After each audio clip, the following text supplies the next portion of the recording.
अच्छा जी, हमने वेक्टर्स की जो कैटेगरी की थी लास्ट टाइम, जो ए एस वेक्टर्स A2 में शिफ्ट हुआ था। अब वेक्टर्स तो ए एस मैथ्स P1 में है ही नहीं, तो P1 से P3 के अंदर जो वेक्टर शिफ्ट हुआ था उसको हमने कवर कर लिया। उसमें हमने काफी सारी बेसिक्स डिस्कस कर ली। अभी जो वेक्टर्स P3 एक्सप्लेनेशन के नाम से आपको हेडिंग नजर आ रही है, इसका मतलब ये वो एरिया है जो हमेशा से P3 में था। पहले आपको मैंने वो एरिया करवाया था जो P1 से P3 में शिफ्ट हुआ था। है तो अभी वो P3 का पार्ट, P1 का पार्ट नहीं।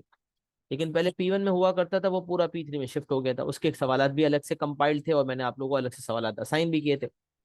अब हम उस एरिया पे फोकस कर रहे हैं जो प्योरली P3 के अंदर था हमेशा से, और आज भी P3 में है। P3 में पहले बहुत बड़ा हिस्सा हुआ करता था वेक्टर्स का। उसका एक मेन जो vector equation of a plane है, और मुख्तलिफ प्लेन के हवाले से केसेस थे, और क्रॉस प्रोडक्ट का निकालना था, वो सब चीजें सिलेबस से हट गई। बट अब vector equation of a straight line रह गई, और कुछ और पॉइंटर्स हैं जो रह गए। तो हम सुकून से आराम से डिस्कशंस करते हैं इंशाल्लाह, और इस कैटेगरी को शुरू करते हैं। तो सबसे पहले वेक्टर्स P3 एक्सप्लेनेशन में जो सबसे पहला पॉइंटर है वो है vector equation of a straight line. अच्छा, Cartesian equation of a straight line निकालते थे तो हम सब जानते थे कि हमें हमारा फॉर्मूला यूज होता था y equals to mx plus सी।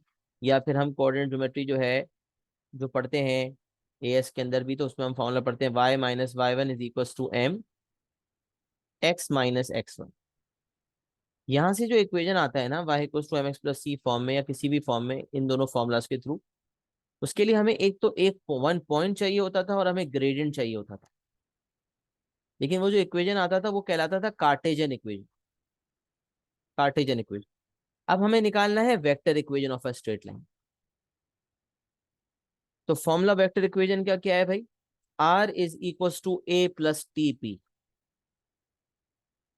जैसे Y equal to M X plus C पढ़ते थे ना, वैसे R is equal to A plus T P. अच्छा, Y equal to M X plus C में मुझे एक पॉइंट चाहिए होता था और एक ग्रेडियंट चाहिए होता था। तो यहाँ भी ये है कि एक मुझे वेक्टर इक्वेशन अगर निकालना है तो आर जो है, उसको इक्वेशन जब मैं दे रहा हूँ तो आर की जगह मैं आर ही रहने दूं। मुझे आर को कुछ लिखने की जरूरत नहीं हो, लेकिन मुझे पता होना चाहिए कि आर है क्या। तो R is basically column vector x y z. अभी हम जैसे सवाल करेंगे तो आपको समझ आएगा कि जब वेक्टर इक्वेशन देना होगा तो आर को आर ही रहने देंगे। बट आर है क्या? R is basically x y z. तो आर भी एक वेक्टर है। अच्छा, what is A? A is position vector of any one point that lies on the line.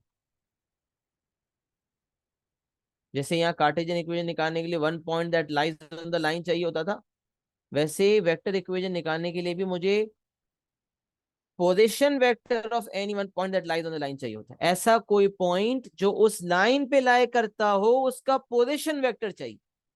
मतलब अगर लाइन पे मौजूद पॉइंट ए है तो मुझे ओ ए दरकार है। पोजीशन वेक्टर का मतलब हो गया ओरिजिन वाला, ओरिजिन से पोजीशन वेक्टर, सिर्फ पोजीशन वेक्टर होगा ना तो इसका मतलब समझ जाएंगे रिलेटिव टू ओरिजिन। तो ओ ए दरकार है, ओ ए। अच्छा, मेरे पास ए पॉइंट भी है, बी पॉइंट भी है लाइन पे, तो मेरे पास ओ ए हो या मेरे पास ओ बी हो, उन दोनों में से कोई भी मैं इस्तेमाल करके ए की जगह पे रख सकता हूँ। तो what is A? A is position vector of any one point that lies on the line. तो अगर दो पॉइंट्स लाई कर रहे हैं तो या तो ओ ए ले लूं ए की जगह पे, या फिर ओ बी ले लूं। Position vector of point A ले लूं या position vector of point B ले लूं। ओ ए या ओ बी दोनों में से कोई भी ले सकता हूँ ए की जगह पे। ये दोनों जो है, ये ए की जगह पे आ सकते हैं। अच्छा, टी जो है वो एक स्केलर है, जिसको पेरीमीटर भी कहा जाता है। It's a perimeter, a variable scalar, and different values will give coordinates of different points lying on the line. अच्छा, जब हमारे पास कार्टेशियन इक्वेशन आ जाती है एक पॉइंट और ग्रेडियंट को इस्तेमाल करके, तो जैसे हम कोई भी एक्स की वैल्यू डालते हैं तो वाई की वैल्यू आ जाती है, और वाई की वैल्यू डालते हैं तो एक्स की वैल्यू आ जाती है। तो हम डिफरेंट पॉइंट्स लाइन पे निकाल सकते हैं। We can find different points that lies on the line, है ना। इसी तरह यहां पर भी आर तो आपको समझ आ गया कि एक्स वाई जेड है। ए भी समझ आ गया कि कोई भी एक पॉइंट जो लाइन पे लाया करता है उसका पोजीशन वेक्टर है। टी जो है वो टी ही रहेगा। अगर वेक्टर इक्वेशन आप देंगे तो आर आर ही रहेगा, टी टी ही रहेगा। ए की जगह आप उस लाइन पे मौजूद कोई एक पॉइंट है उसका पोजीशन वेक्टर रख देंगे, और P जो है वो कहलाता है direction vector of the line.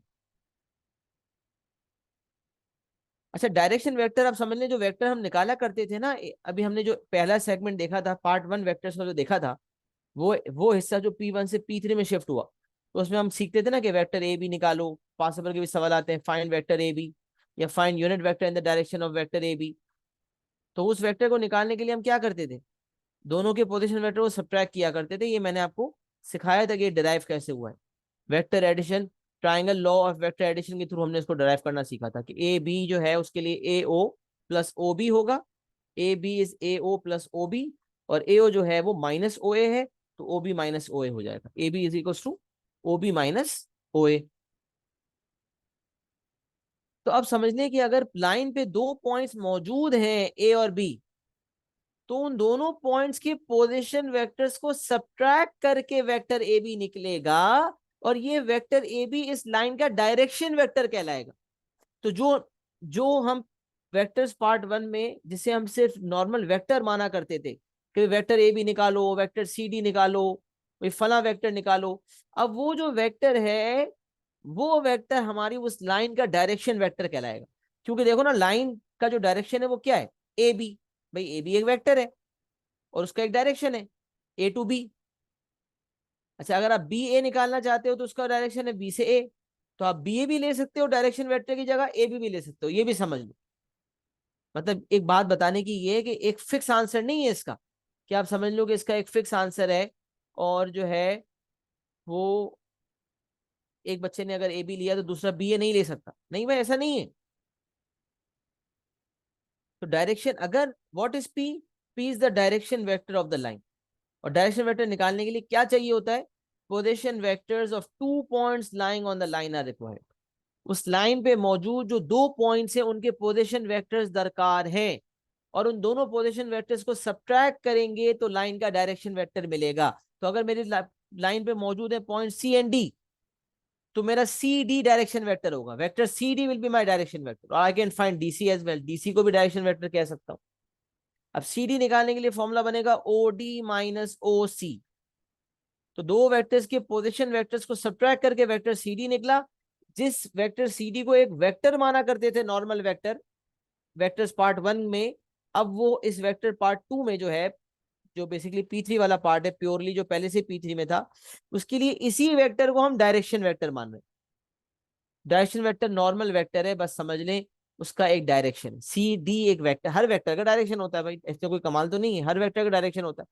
तो जब वेक्टर हम फाइंड करें, क्योंकि हम ओसी की बात कर रहे हैं ना, तो ओसी का डायरेक्शन आप देखते हैं, ये ओसी का डायरेक्शन। ओडी की बात कर रहे हैं तो ये ओडी का डायरेक्शन। अब इन दोनों का डायरेक्शन अलग है और सी डी का डायरेक्शन बिल्कुल अलग है। तो मुझे वेक्टर इक्वेशन अगर ओसी का चाहिए होगा, तो ओसी का डायरेक्शन, ओसी वेक्टर ही मेरा ओसी का डायरेक्शन वेक्टर बन जाएगा। और अगर मुझे लाइन की vector equation of line OD चाहिए होगी, तो ओडी का जो डायरेक्शन वेक्टर है, सॉरी, ओडी का जो पोजीशन वेक्टर है वही ओडी का डायरेक्शन वेक्टर भी होगा। अभी ये कुछ सवाल ऐसा आए हैं ना बीच में, तो बच्चे कुछ जगहों पे कंफ्यूज भी होते हैं। तो मिसाल है, वेक्टर इक्वेशन ऑफ ओसी चाहिए, तो वेक्टर इक्वेशन के लिए any one point on the line भी चाहिए होता है और डायरेक्शन वेक्टर भी चाहिए होता है। तो जो ओसी वेक्टर, ओसी का इक्वेशन निकालने के लिए जो ओसी वेक्टर खुद है ना, वही ओसी का डायरेक्शन वेक्टर है। तो ओसी का डायरेक्शन वेक्टर आप डायरेक्शन वेक्टर की जगह रख दे। और जो, वैसे तो जो ओसी खुद है, क्योंकि ओसी को एज ए डायरेक्शन वेक्टर मान लिया आपने, तो अब ओ जो है ओरिजिन जो लाइन पे लाई करता है, उसके पॉइंट को आप एक ही जगह ले लें, मतलब 0 0 0। इसी तरह अगर आप ओडी की वेक्टर इक्वेशन निकालना चाहते हैं, तो ओडी के वेक्टर, जो ओडी का पोजीशन वेक्टर, जो डी का पोजीशन वेक्टर है यानी कि ओडी, उसको आप लाइन का डायरेक्शन वेक्टर मान लें। और जो ओ है, ओ 0 0 0, उसको आप जो है पोजीशन वेक्टर मान लें, जो एक ही जगह लेना है। तो बताने का मकसद ये है कि हमने ये सीखा कि जब भी वेक्टर इक्वेशन निकालना हो, आर को आर ही रहने दें, लेकिन पता होना चाहिए कि आर एक वेक्टर है जो कि एक्स वाई जेड है। लेकिन जब इक्वेशन देना हो तो आर को आर ही रहने दें। अब जहां जो चीज रखनी है वो है ए। तो अगर मुझे लाइन ए बी का इक्वेशन निकालना है, तो या तो मैं ए की जगह पे ओ ए रख सकता हूं, या मैं ए की जगह ओ बी रख सकता हूँ। सर अगर अली ने ओ ए रखा और अहमद ने ओ बी रखा, मिसाल है दो बच्चे हैं अली और अहमद, एक ओ ए ले रहा है, एक ओ बी ले रहा है, तो दोनों के आंसर एक्सेप्ट होंगे। जी हाँ, बिल्कुल इत्मीनान कल्ब के साथ इस चीज को मान लें कि दोनों के आंसर एक्सेप्ट होंगे। अच्छा, पी जो है, टी जो है वेरिएबल स्केलर है, इसकी वैल्यू डलेगी तो different points on the line आएंगे। तो टी को भी अभी इनिशियली वेक्टर इक्वेशन निकालने के लिए टी को सब्स्टिट्यूट नहीं करते, जो चीज निकालनी है वो है पी। तो जैसे लाइन की इक्वेशन के लिए मुझे और सी चाहिए होते थे, Cartesian equation of a line के लिए मुझे एम और सी चाहिए होते थे, वैसे मुझे वेक्टर इक्वेशन के लिए ए और पी दरकार है। तो ए इज और ग्रेडियंट के लिए मुझे 2 पॉइंट्स चाहिए होते थे लाइन पे, और फिर मैं फॉर्मूला लगाता था y2 minus y1 upon x2 minus x1। इसी तरह डायरेक्शन वेक्टर निकालने के लिए मुझे 2 पॉइंट्स चाहिए होंगे, 2 पॉइंट्स के पोजीशन वेक्टर चाहिए होंगे जो लाइन पे लाई करते हैं। वो 2 पॉइंट जो लाइन पे लाई करते हैं उनके पोजीशन वेक्टर्स चाहिए होंगे, जिनको हम सब्ट्रैक्ट करेंगे। और जैसे ही हम सब्ट्रैक्ट करेंगे उनको, जैसे ही हम उनको सब्ट्रैक्ट करेंगे तो हमें पोजीशन वेक्टर, डायरेक्शन वेक्टर मिल जाएगा, वो पी की जगह आ जाएगा। और जैसे हम एक पॉइंट रखकर सी निकाला करते थे कि भाई अगर एम आ जाए तो एक्स और वाई की जगह एक पॉइंट रख के सी निकाल, उसी तरह जब हमारे पास डायरेक्शन वेक्टर आ जाए तो डायरेक्शन वेक्टर के साथ साथ ए की जगह पे किसी भी एक पॉइंट का पोजीशन वेक्टर रख दें, जो लाइन पे जो पॉइंट लाई कर रहा है उसका पोजीशन वेक्टर ए की जगह रख दें। तो R is x y z, but for finding the vector equation R को आर ही रहने दें। A is the position vector of any one point that lies on the line. P is the direction vector of the line. And to find the direction vector, position vectors of 2 points lying on the line are required, and we are going to subtract both the position vectors. AB निकालना है तो OB minus OA, और BA निकालना है तो OA minus OB। तो BA ले लें डायरेक्शन वेक्टर की जगह, या AB ले लें, दोनों एक्सेप्टेड है, कोई मसला नहीं।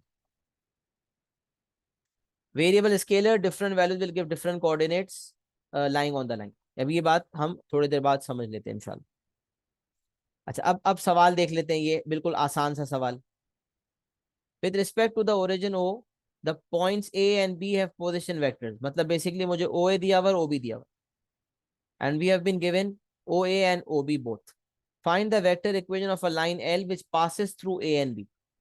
अब आप समझे, एक लाइन है जो पॉइंट ए और बी से गुजर रही है, तो पॉइंट ए एंड बी उस लाइन पे लाई करते हैं। तो इसका मतलब जो डायरेक्शन वेक्टर होगा वो या तो ए बी होगा या बी ए होगा।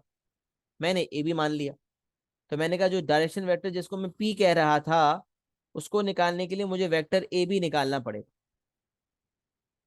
और वेक्टर ए बी होता है ओ बी माइनस ओ ए। और ओ बी अगर आप देखें तो मेरी आदत है, मैं आई जे के से ज्यादा प्रेफर जो है वो कॉलम वेक्टर फॉर्म करता हूँ, आई जे के लिखने से ज्यादा आसान रहता है। तो 3i+j+5k को कॉलम वेक्टर फॉर्म में लिखेंगे 3 1 5। कुछ बच्चे यहाँ भी लिख देते हैं आई जे के, नहीं भाई, कॉलम वेक्टर फॉर्म में आई जे के नहीं होता। तो 3i+j+5k हो गया 3 1 5, और ओ ए की जगह है i+2j+4k की जगह ले लिया 1 2 4। माइनस किया 3 1 5 1 2 4 को, 3 - 1 2, 1 - 2 -1, एंड 5 - 4 1। तो मेरा डायरेक्शन वेक्टर आ गया 2 - 1 1। अब ये समझ लेते कि अगर कोई बी ए निकालता तो उसका -2 +1 और -1 आता, तो कोई मसला नहीं है। अगर -2 +1 -1 भी किसी का आ जाता तो भी मसला नहीं, क्योंकि हमने पैरेलल वेक्टर्स का कॉन्सेप्ट पढ़ा है कि when two vectors are parallel, the first vector the first vector is K times second vector. Q vector Q is K times P, हमने सीखा था ना। तो अगर दो वेक्टर्स पैरेलल हैं तो हम दोनों दोनों के डायरेक्शन वेक्टर, दोनों को एज अ डायरेक्शन वेक्टर मान सकते हैं। मतलब मिसाल है, 2 - 1 1 की जगह अगर मैं 4 पूरे को 2 से मल्टीप्लाई कर दूं, अगर मैं 4 -2 और 2 भी ले लूं, 2 - 1 1 की जगह अगर मैं 4 -2 और 2 भी ले लूं, पूरे को 2 से मल्टीप्लाई कर दिया, तो ये भी डायरेक्शन, इस वेक्टर का डायरेक्शन भी वही रहेगा जो 2 - 1 1 का था।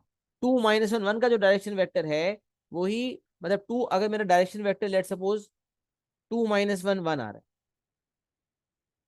तो मैं जाहिर सी बात है यही लूंगा। लेकिन मैं बताना ये चाह रहा हूँ कि अगर किसी का डायरेक्शन वेक्टर मिसाल है 4 - 2 आ रहा है, तो वो सिंप्लीफाइड फॉर्म में डायरेक्शन वेक्टर की जगह 2 - 1 1 भी ले सकता है। जरूरत नहीं है सिंप्लीफाई करने की, आप अनसिंप्लीफाइड ही ले लें, कि भाई क्यों चेंज करें, जो डायरेक्शन वेक्टर डायरेक्टली आ रहा है उसी को ले लें। बट ये बात समझ लें कि 4 - 2 2 और 2 - 1 1, अगर इनको डायरेक्शन वेक्टर की जगह माना जा रहा है तो डायरेक्शन वेक्टर की जगह मैं 4 - 2 2 भी ले सकता हूँ, 2 - 1 1 भी ले सकता हूँ। हाँ, पोजीशन वेक्टर अगर ये है, अगर ये एक ही जगह पे आ रहा है, तो एक ही जगह पे जो पॉइंट होगा एक्चुअली वही लेंगे, एक ही जगह पे चेंज नहीं करेंगे। लेकिन डायरेक्शन वेक्टर की जगह अगर मैं 4 - 2 2 ले रहा हूं या 2 - 1 1 ले रहा हूं तो मसला नहीं है, क्योंकि डायरेक्शन सेम रहेगा, क्योंकि ये दोनों वेक्टर्स आपस में पैरेलल हैं।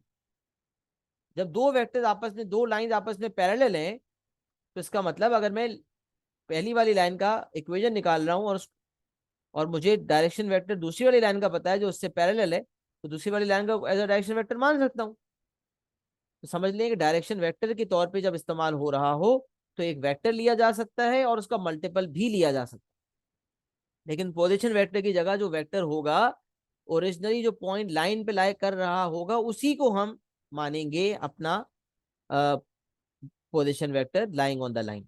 जो ये वाली चीज है, ये निकालने के लिए एक्चुअल एक्चुअल पॉइंट के का वेक्टर वेक्टर लेंगे, एक्चुअल जो वेक्टर होगा वही लेंगे। लेकिन डायरेक्शनल वेक्टर के लिए हम सिंप्लीफिकेशन चाहे तो कर सकते हैं, बट हम करेंगे नहीं, यूजुअली जो आता है उसी को हम फॉलो करते हैं। बट आपको ये कॉन्सेप्ट होना चाहिए कि वो वेक्टर्स पैरेलल ही है, लिहाजा डायरेक्शन वेक्टर के तौर पे वो वेक्टर ले लें और उसका सिंप्लीफाइड वर्जन ले लें, दोनों ले सकते हैं। सही है। तो अब ये थोड़ी सी मैं आपको कॉन्सेप्चुअली कुछ बातें बता रहा था। अब आप एग्जांपल जरा देखें, with respect to the origin of the points A and B have position vectors given by. O A जो है वो 1 2 4 है, ओ बी 3 1 5 है, माइनस करके 2 - 1 1 आ गया। तो जैसे कि मैंने कहा किसी ने ए बी की जगह बी ए निकाला होता तो उसका फॉर्मूला ओ ए माइनस ओ बी हो जाता, और फिर उसका आंसर आ रहा होता -2 +1 एंड -1। तो ये भी सही था, आप ये भी ले सकते थे डायरेक्शन वेक्टर की जगह, यानी कि पी की जगह, कोई मसला नहीं। अच्छा, फिर आपको पता है कि R equal to A plus T P के मुताबिक ए की जगह पे किसी भी एक पॉइंट का पोजीशन वेक्टर लेना है। तो जो पॉइंट्स के पोजीशन वेक्टर हमारे पास हैं वो है पॉइंट ए और पॉइंट बी। तो अगर आप चाहें तो ए का पोजीशन वेक्टर ले लें 1 2 4, जो कि मैंने लिया है 1 2 4, 1 2 4 प्लस टी। तो आप देखें आर की जगह मैंने आर ही रहने दिया, टी की जगह मैंने टी ही रहने दिया, ए की जगह पे मैंने किसी भी एक पॉइंट का पोजीशन वेक्टर ले लिया। 1 2 4 भी ले सकता था और 3 1 5 भी ले सकता था, मैंने ऑलरेडी आंसर में लिखा हुआ है और करके कि 3 1 5 भी ले सकते हैं, 1 2 4 भी ले सकते हैं, 3 1 5 भी ले सकते हैं। और डायरेक्शन वेक्टर मेरा 2 - 1 1 आ रहा है, तो R equal to A plus T P में ए की जगह 1 2 4 ले लिया या 3 1 5 ले लिया, position vector of any one point that lies on the line. और पी यानी कि डायरेक्शन वेक्टर की जगह मैंने जो निकाला था डायरेक्शन वेक्टर वो ले लिया 2 - 1 1, जिसमें मैंने आपको बताया कि अगर कोई -2 1 1 भी -2 1 - 1 भी ले लेता तो भी सही होता। सही है। और अगर आप आईजे के फॉर्म में दे रहे हैं तो उसका आंसर आप देंगे, अगर अगर उसने कहा है किसी फॉर्म में देना कि उसको भाई आप कार्टेजन फॉर्म में दें, क्योंकि ये वेक्टर इक्वेशन दें इन द कार्टेजन फॉर्म, तो ये आईजे के वाली फॉर्म कार्टेजन फॉर्म कहलाती है, वेक्टर इक्वेशन इन कार्टेजन फॉर्म। एक होता था, एक है कार्टेजन इक्वेशन, ये अलग चीज है, और एक है वेक्टर इक्वेशन इन कार्टेजन फॉर्म, क्योंकि कार्टेजन फॉर्म और कॉलम वेक्टर फॉर्म आपको दो फॉर्म्स बताई थी। तो ये कॉलम वेक्टर फॉर्म है और ये कार्टेजन फॉर्म है। तो 1 2 4 की जगह आपने लिख दिया i + 2j + 4k plus T times 2i - j + की, 2i - j + की। तो i + 2j + 4k plus T times 2i - j + की। तो ये आपके पास जो है एक वेक्टर इक्वेशन कार्टेजन फॉर्म में आ गई। कार्टेजन फॉर्म में भी दे सकते थे और कॉलम वेक्टर फॉर्म में भी दे सकते थे, क्योंकि लिखा हुआ नहीं है किसी मखसूस फॉर्म में देना। जब किसी स्पेसिफिक फॉर्म में ना मांगा जाए तो आप किसी भी फॉर्म में दे सकते हैं। समझ गए बच्चों। अब ये वेक्टर इक्वेशन एक स्ट्रेट लाइन की कैसे निकालनी है आपको मैंने काफी डायनेमिक्स बताने के बाद ये बात समझा दी। तो मुझे जरा बताएं, क्या यहाँ तक हमें बात सबको समझ आ गई है और आपने ये एग्जाम्पल नोट कर लिया है? डन एंड क्लियर लिख दे तो हम आगे बढ़ जाते हैं।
जी जनाब, आगे बढ़े। सबकी कंफर्मेशन नहीं आई ना, कंफर्मेशन दे दिया करें। जी सर। जी चैट पे लिख दिया करो ना। सही है, डन एंड क्लियर चैट पे लिख दिया करो। सही आप भी, ताकि हम आगे बढ़ जाए। और मानव आपकी तरफ से भी नहीं आया, डन एंड क्लियर।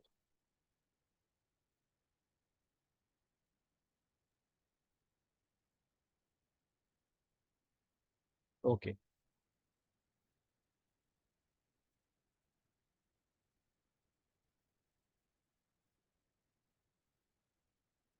ओके, चले मूविंग फॉरवर्ड। अभी अगर आपने वेक्टर इक्वेशन देनी है तो मैंने आपको बता दिया कि आर की जगह आप आर ही रहने दें, लेकिन आपको पता होना चाहिए कि R basically x y z है। ए की जगह आपने पोजीशन वेक्टर लेना होता है of any one point that lies on the line. P की जगह आप डायरेक्शन वेक्टर लेते हैं, जिसमें आप सब्ट्रैक्शन करके आंसर ले लेते हैं।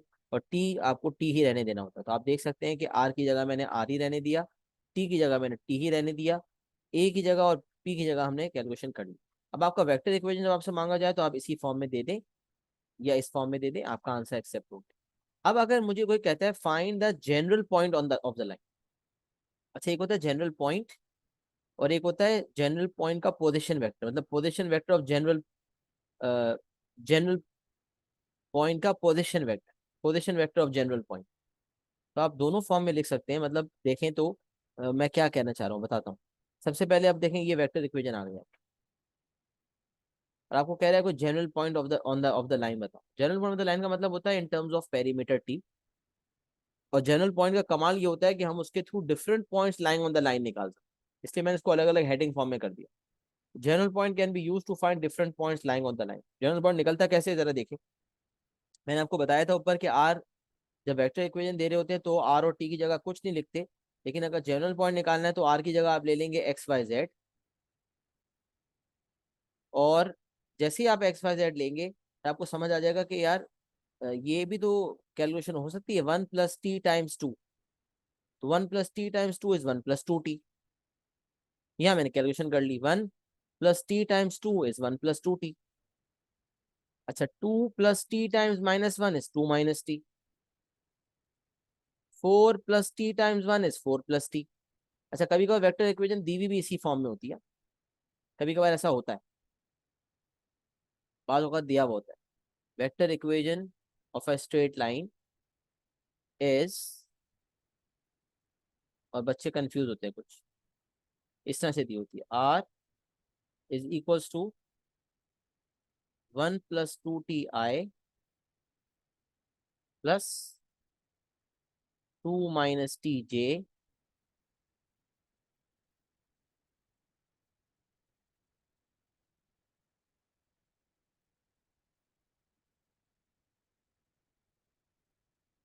Plus 4 + tk।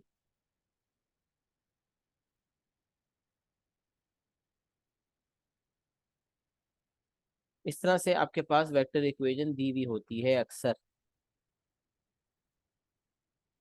अक्सर नहीं, कभी कभार कुछ सवाल आते हैं, पास में के सवाल आप देखेंगे कि 1 + 2ti plus 2 - tj plus 4 + tk। अब ये क्या है, what is this? This is also vector equation. जो हमने दी ये भी वेक्टर इक्वेशन है, फॉर्म्स अलग अलग है। क्या किया उसने, हमने पोजीशन वेक्टर जो एक पॉइंट का था वो अलग रखा है, डायरेक्शन वेक्टर को अलग रखा है, पेरीमीटर अलग नजर आ रहा है, स्केलर जो है वेरिएबल स्केलर। अगर हमें एडिशन कर दूं, मतलब टी को इन सब तीनों से मल्टीप्लाई कर दूं तो 2t - t हो गया। 1 2 4 में ऐड कर दूं तो 1 + 2t, 2 - t 4 + t हो गया। अब ये भी वेक्टर इक्वेशन है, क्या है ये? तो ये भी वेक्टर इक्वेशन, ये अलग फॉर्म है इसकी। अब मैं एक्स वाई जेड की जगह अगर आर ही रहने दूं तो ये 1 + 2t, 2 - t 4 + t भी वेक्टर इक्वेशन है, जिसको मैं जनरल पॉइंट कह रहा हूं। है ये वेक्टर इक्वेशन ही। तो अगर मैं इसकी जगह एक्स वाई जेड की जगह सिर्फ आर रहने देता हूँ तो ये 1 + 2t, 2 - t 4 + t, ये एज अ होल जो है वेक्टर इक्वेशन ही कहलाएगी। अब ये कॉलम वेक्टर फॉर्म में लिखूंगा तो 1 + 2t, 2 - t 4 + t है। और कार्टेशियन फॉर्म में लिखूंगा तो 1 + 2ti, 2 - tj और 4 + tk हो जाएगा। आईजे के फॉर्म में दे दूंगा। तो ये सिलसिला है। अच्छा, अब जब मैंने आर की जगह एक्स वाई जेड रख दिया तो अब आप सोचो कि जो एक्स है वो है 1 + 2t। जो y है वो है 2 - t, और जो z है वो है 4 + t। तो जब एक लाइन पे एक पॉइंट होता है, तो जैसे 2 डायमेंशनल में कोऑर्डिनेट्स होते हैं x, y, तो एक पॉइंट के कोऑर्डिनेट्स 3 डायमेंशन में होते हैं x, y, z। तो कोई मुझे कहता है कि उस लाइन पे कोई पॉइंट के कोऑर्डिनेट्स बताओ, जैसे y = 2x + 1 अगर लाइन है, और मुझे कोई कहता है कोई एक पॉइंट लाइन पे ढूंढो, तो मैं क्या करता हूँ, x = 1 डालता हूँ, तो y = 3 आ जाता है, और मुझे पता चल जाता है कि 1, 3 is a point that lies on the line. ऐसे मैं सैकड़ों पॉइंट्स निकाल सकता हूँ, जितने चाहूँ निकाल सकता हूँ। इसी तरह जब मुझे पता चल गया कि x1 + 2t है, y2 - t है, z4 + t है, तो general point that lies on the line is, general point के कोऑर्डिनेट्स, क्योंकि पॉइंट है, पॉइंट हमेशा कोऑर्डिनेट्स फॉर्म में होता है, और उस पॉइंट का पोजीशन वेक्टर ना वेक्टर फॉर्म में होता है, तो ये उसका पोजीशन वेक्टर है, समझ, जनरल पॉइंट का पोजीशन वेक्टर है, इसलिए वेक्टर फॉर्म में दिया। और ये भी उसका पोजीशन वेक्टर ही है, जिसको हम वेक्टर इक्वेशन भी कह रहे हैं, तो पोजीशन वेक्टर होगा तो वो वेक्टर इक्वेशन कहला रहा होगा।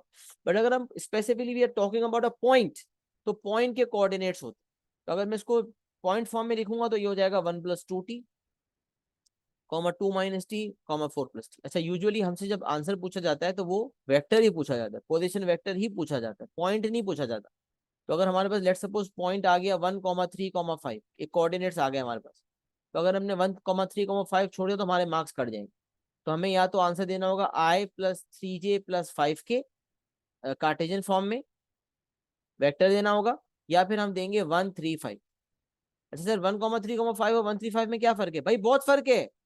1, 3, 5 पॉइंट है, और 1, 3, 5 जो वर्टिकल फॉर्मेट पे, ये कॉलम वेक्टर है। तो वेक्टर और पॉइंट सेम नहीं होते, अलग अलग होते। तो आंसर आपने वेक्टर फॉर्म में देना होता है। अब या तो आप कार्टेशियन फॉर्म में देते हैं i + 3j + 5 के, या फिर आप कॉलम वेक्टर फॉर्म में देते हैं 1, 3, 5। सही है। तो कोऑर्डिनेट्स में यूजुअली कोऑर्डिनेट्स फॉर्म में ना एग्जामिनर कोई चीज देता है, ना कोऑर्डिनेट्स फॉर्म के अंदर हमें आंसर देना होता है। लेकिन यहाँ पर समझाने के लिए कि अगर उस लाइन पे मल्टीपल पॉइंट्स निकालना चाहता हूँ, मल्टीपल पॉइंट्स के पोजीशन वेक्टर निकालना, पॉइंट के कोऑर्डिनेट्स के बाद आ जाएंगे। 2 डायमेंशन में ना कोई मुझे कहे 2, 3 पॉइंट है, अच्छा भाई वेक्टर क्या है, मैं कहूंगा 2i + 3, यहाँ पे 2, 2, 3। तो पॉइंट के कोऑर्डिनेट से वेक्टर में लिखना कोई मुश्किल थोड़ी है। तो पॉइंट, लेकिन जब पॉइंट की बात होगी तो आप समझ जाएंगे कॉमा फॉर्म में, कोऑर्डिनेट्स फॉर्म में, ब्रैकेट के विद इन। और जब वेक्टर की बात होगी तो आपके जहन में आईजे के वाली फॉर्मेट आएगा या वर्टिकल फॉर्मेट आएगा कॉलम वेक्टर की। लेकिन अलग है, पॉइंट अलग है, वेक्टर उसी, एक पॉइंट अलग है, पॉइंट के कोऑर्डिनेट्स होते हैं, और उसी पॉइंट का एक पोजीशन वेक्टर होता है। तो वेक्टर फॉर्मेट दो हैं, या तो आईजे के या फिर वर्टिकल फॉर्मेट पे कॉलम वेक्टर। ये समझ लें, कुछ बातें बेसिक्स की बता रहा हूँ, क्योंकि बच्चे जरा छोटी छोटी चीजें समझते नहीं है, गड़बड़ कर देते, तो इसलिए मैं ज्यादा एम्फोसाइज करके आपको बातें बता रहा हूँ। तो अब मैं बता ये रहा था कि जब आपके पास वेक्टर इक्वेशन आ गई थी, तो अगर आप राइट हैंड साइड पे एडिशन करके इस फॉर्म में भी आंसर दे दें और आर की जगह आर ही रहने दें, तो अभी भी वेक्टर इक्वेशन मौजूद है। बस मैंने क्या किया कि मैंने आर की जगह XY Z रखा। जैसे ही मैं लिखा, मुझे पता चल गया एक्स लाना चाहता हूँ, तो जो भी टी की वैल्यू होगी वो जब मैं सब्स्टिट्यूट करूंगा, तो 1 + 2 × t करके एक्स आ जाएगा, 2 - t से y आ जाएगा, और 4 + t से z आ जाएगा। अब अगला अगला ये पॉइंटर कहता है finding different points lying on the line, जिसके लिए लिखा हुआ है substitute different values of t in the general point of the line. अब आपको बताया कि भाई x 1 + 2t है, तो कोऑर्डिनेट्स आपके x, y, z होते हैं ना। कैसे होते हैं coordinates? Coordinates are usually x, y, z। Coordinates, coordinates है, पोजीशन वेक्टर नहीं है, ये coordinates of the point. Coordinates x, y, z होते हैं। तो x है 1 + 2t, y है 2 - t, और z है 4 + t। इसी को कॉमा कॉमा डाल के लिख दिया, तो कोऑर्डिनेट्स लिख दिया हमने। इसको कहते हैं जनरल पॉइंट। जनरल पॉइंट को इस्तेमाल करते हैं और जितने चाहे पॉइंट्स ऑन द लाइन निकाल सकते हैं। तो find different points lying on the line. क्या करेंगे भाई, टी की वैल्यू डालनी है। जैसे y = mx + c में x की वैल्यू डालते थे तो y आता था, या y की वैल्यू डालते थे तो x आता था, और कोऑर्डिनेट्स आ जाते थे। यहाँ पर x निकालना हो, y निकालना हो, या z निकालना हो, सबका दारोमदार वैल्यू ऑफ t पर। वैल्यू ऑफ t सब्स्टिट्यूट होगी, उस वैल्यू ऑफ t को सब्स्टिट्यूट करने के बाद जो भी कोऑर्डिनेट्स आएंगे, वो हमारे किसी एक पॉइंट के कोऑर्डिनेट्स होंगे जो इस लाइन पे लाई कर। मिसाल है, अगर मैं जनरल पॉइंट में बस टी की वैल्यू क्या डालूं, कुछ भी डाल सकता हूँ, फ्रैक्शन भी डाल सकता हूँ, डेसिमल भी डाल सकता हूँ, लेकिन मैं होल नंबर इंटीजर वैल्यू डालूंगा ताकि कोऑर्डिनेट्स भी इंटीजर फॉर्म में आए। तो मैंने कहा मिसाल है, इस जनरल फॉर्म में टी इक्वल टू 0 डाल देता हूँ। टी 0 डाले जरा, तो 1 + टी, 2 टाइम्स 0 1 हो गया, 2 - 0 से 2 आ गया, 4 + 0 से 4 आ गया। अब देखिए 1, 2, 4 एक पॉइंट आ गया जो लाइन पे लाएगा, और ये 1, 2, 4 वही पॉइंट है जो, उसी पॉइंट को अगर मैं वेक्टर फॉर्म में लिखूंगा तो ये i + 2j + 4 के बन जाएगा, जो कि वेक्टर ओ ए है। तो मैंने यही लिखा है कि 1, 2, 4, जो 1, 2, 4 है, क्योंकि इसी वेक्टर इक्वेशन को मैं कैरी फॉरवर्ड करते हुए जनरल पॉइंट बनाया ना, इसलिए ये पूरा रिलेटेड हो गया एग्जाम्पल से।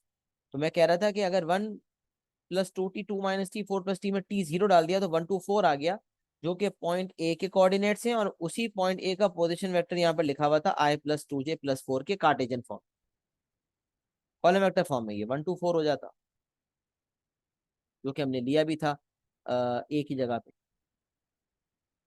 अच्छा, फिर हमने टी के बराबर 1 डाली, तो t 1 डालें, तो 1 + 2 टाइम्स 1 इज 3, 2 - 1 इज 1, 4 + 1 इज 5। तो कोऑर्डिनेट्स हो गए 3, 1, 5। 3, 1, 5 मेरे पॉइंट के कोऑर्डिनेट्स हैं, पॉइंट बी के कोऑर्डिनेट्स हैं 3, 1, 5। इसी को वेक्टर फॉर्म में लिख दूंगा तो ओ बी मिल जाएगा। B was a point, O B is a vector, B is a point, O B is a vector. तो बी पॉइंट के कोऑर्डिनेट्स है, पॉइंट के कोऑर्डिनेट्स होते हैं, और उसी को वेक्टर फॉर्म में कह रहे होते हैं पोजीशन वेक्टर। तो बी के कोऑर्डिनेट्स है 3, 1, 5, बी का पोजीशन वेक्टर है 3i + j + 5 के, या वर्टिकल फॉर्मेट पे होता है 3, 1, 5 कॉलम वेक्टर फॉर्म। जो वर्टिकल फॉर्मेट में कह रहा हूँ, this is basically column vector, column vector form 3, 1, 5। जब T2 डाल देंगे भाई, तो फिर एक पॉइंट आ जाएगा, वो कोई और पॉइंट होगा, line line on the line.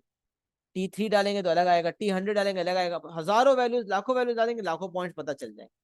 तो इसका मतलब लाइन पर मल्टीपल पॉइंट्स निकालना कोई मसला नहीं है, अगर लाइन का वेक्टर इक्वेशन मेरे पास आ जाए तो। पेरीमीटर टी की वैल्यू तो मैं खुद से ही डाल रहा हूँ ना, डालते जाएंगे पॉइंट्स आते जाएंगे। बस आपको जो मिनिमम डाटा चाहिए होता है वो ये कि आपको डायरेक्शन वेक्टर पता हो और एक पॉइंट पता हो, या अगर डायरेक्शन वेक्टर नहीं पता तो आपको 2 points lying on the line पता होने चाहिए। जैसे ग्रेडियंट में भी ये होता था ना, या तो ग्रेडियंट और एक पॉइंट पता हो, या फिर अगर ग्रेडियंट नहीं पता तो 2 पॉइंट्स पता हो। तो 2 पॉइंट्स को इस्तेमाल करके पहले ग्रेडियंट निकालते थे, और फिर एक पॉइंट और ग्रेडियंट को इस्तेमाल करके इक्वेशन आ जाती थी, Cartesian equation of straight line. Similarly यहाँ भी ऐसा ही है, अगर एक पॉइंट और डायरेक्शन वेक्टर है तो डायरेक्शन वेक्टर की जगह डायरेक्शन वेक्टर रखा, पॉइंट की जगह पॉइंट रखा, पॉइंट की जगह पॉइंट का पोजीशन वेक्टर रखा। लेकिन अगर डायरेक्शन वेक्टर मौजूद नहीं है तो 2 points lying on the line चाहिए होते, 2 पॉइंट्स के पोजीशन वेक्टर चाहिए होते, 2 पॉइंट के कोऑर्डिनेट्स भी होते तो पोजीशन वेक्टर बन जाते उससे। पोजीशन वेक्टर चाहिए होते माइनस करके डायरेक्शन वेक्टर आता, और कोई भी एक पॉइंट के कोऑर्डिनेट्स, कोई भी एक पॉइंट का पोजीशन वेक्टर इस्तेमाल करते हुए एक ही जगह लेते और आपका वेक्टर इक्वेशन आ जाता, जैसे कि आपने यहाँ पर देखा कि वेक्टर इक्वेशन निकालने के लिए डायरेक्शन वेक्टर नहीं था तो 2 पॉइंट्स के पोजीशन वेक्टर हमें दिए हुए। तो बॉटम लाइन ये है कि जब आपके पास जनरल पॉइंट आ जाएगा, उसके लिए आर की जगह आप एक्स वाई जेड रखेंगे, और राइट पे आप एडिशन वगैरह मल्टीप्लिकेशन वगैरह करेंगे। और जब आपके पास जनरल पॉइंट आ जाएगा, उसमें टी के मल्टीपल वैल्यूज डालते जाएंगे, तो मल्टीपल कोऑर्डिनेट्स आते जाएंगे। क्या हम समझ गए हैं कि जनरल पॉइंट किसे कहते हैं? जनरल पॉइंट का पोजीशन वेक्टर और जनरल पॉइंट के कोऑर्डिनेट्स दोनों अलग अलग बातें हैं। कोऑर्डिनेट्स एक पॉइंट के होते हैं, और उसका कोई डायरेक्शन नहीं होता, बट जो वेक्टर है बेसिकली उसका डायरेक्शन भी होता है, उसका मैग्नीट्यूड भी होता है। और different points lying on the line कैसे निकालने, ये बात भी हमें यकीनन समझ आ गई होगी। क्या मुझे बताएं, यहाँ तक एक्नॉलेजमेंट दें, is it clear to everyone?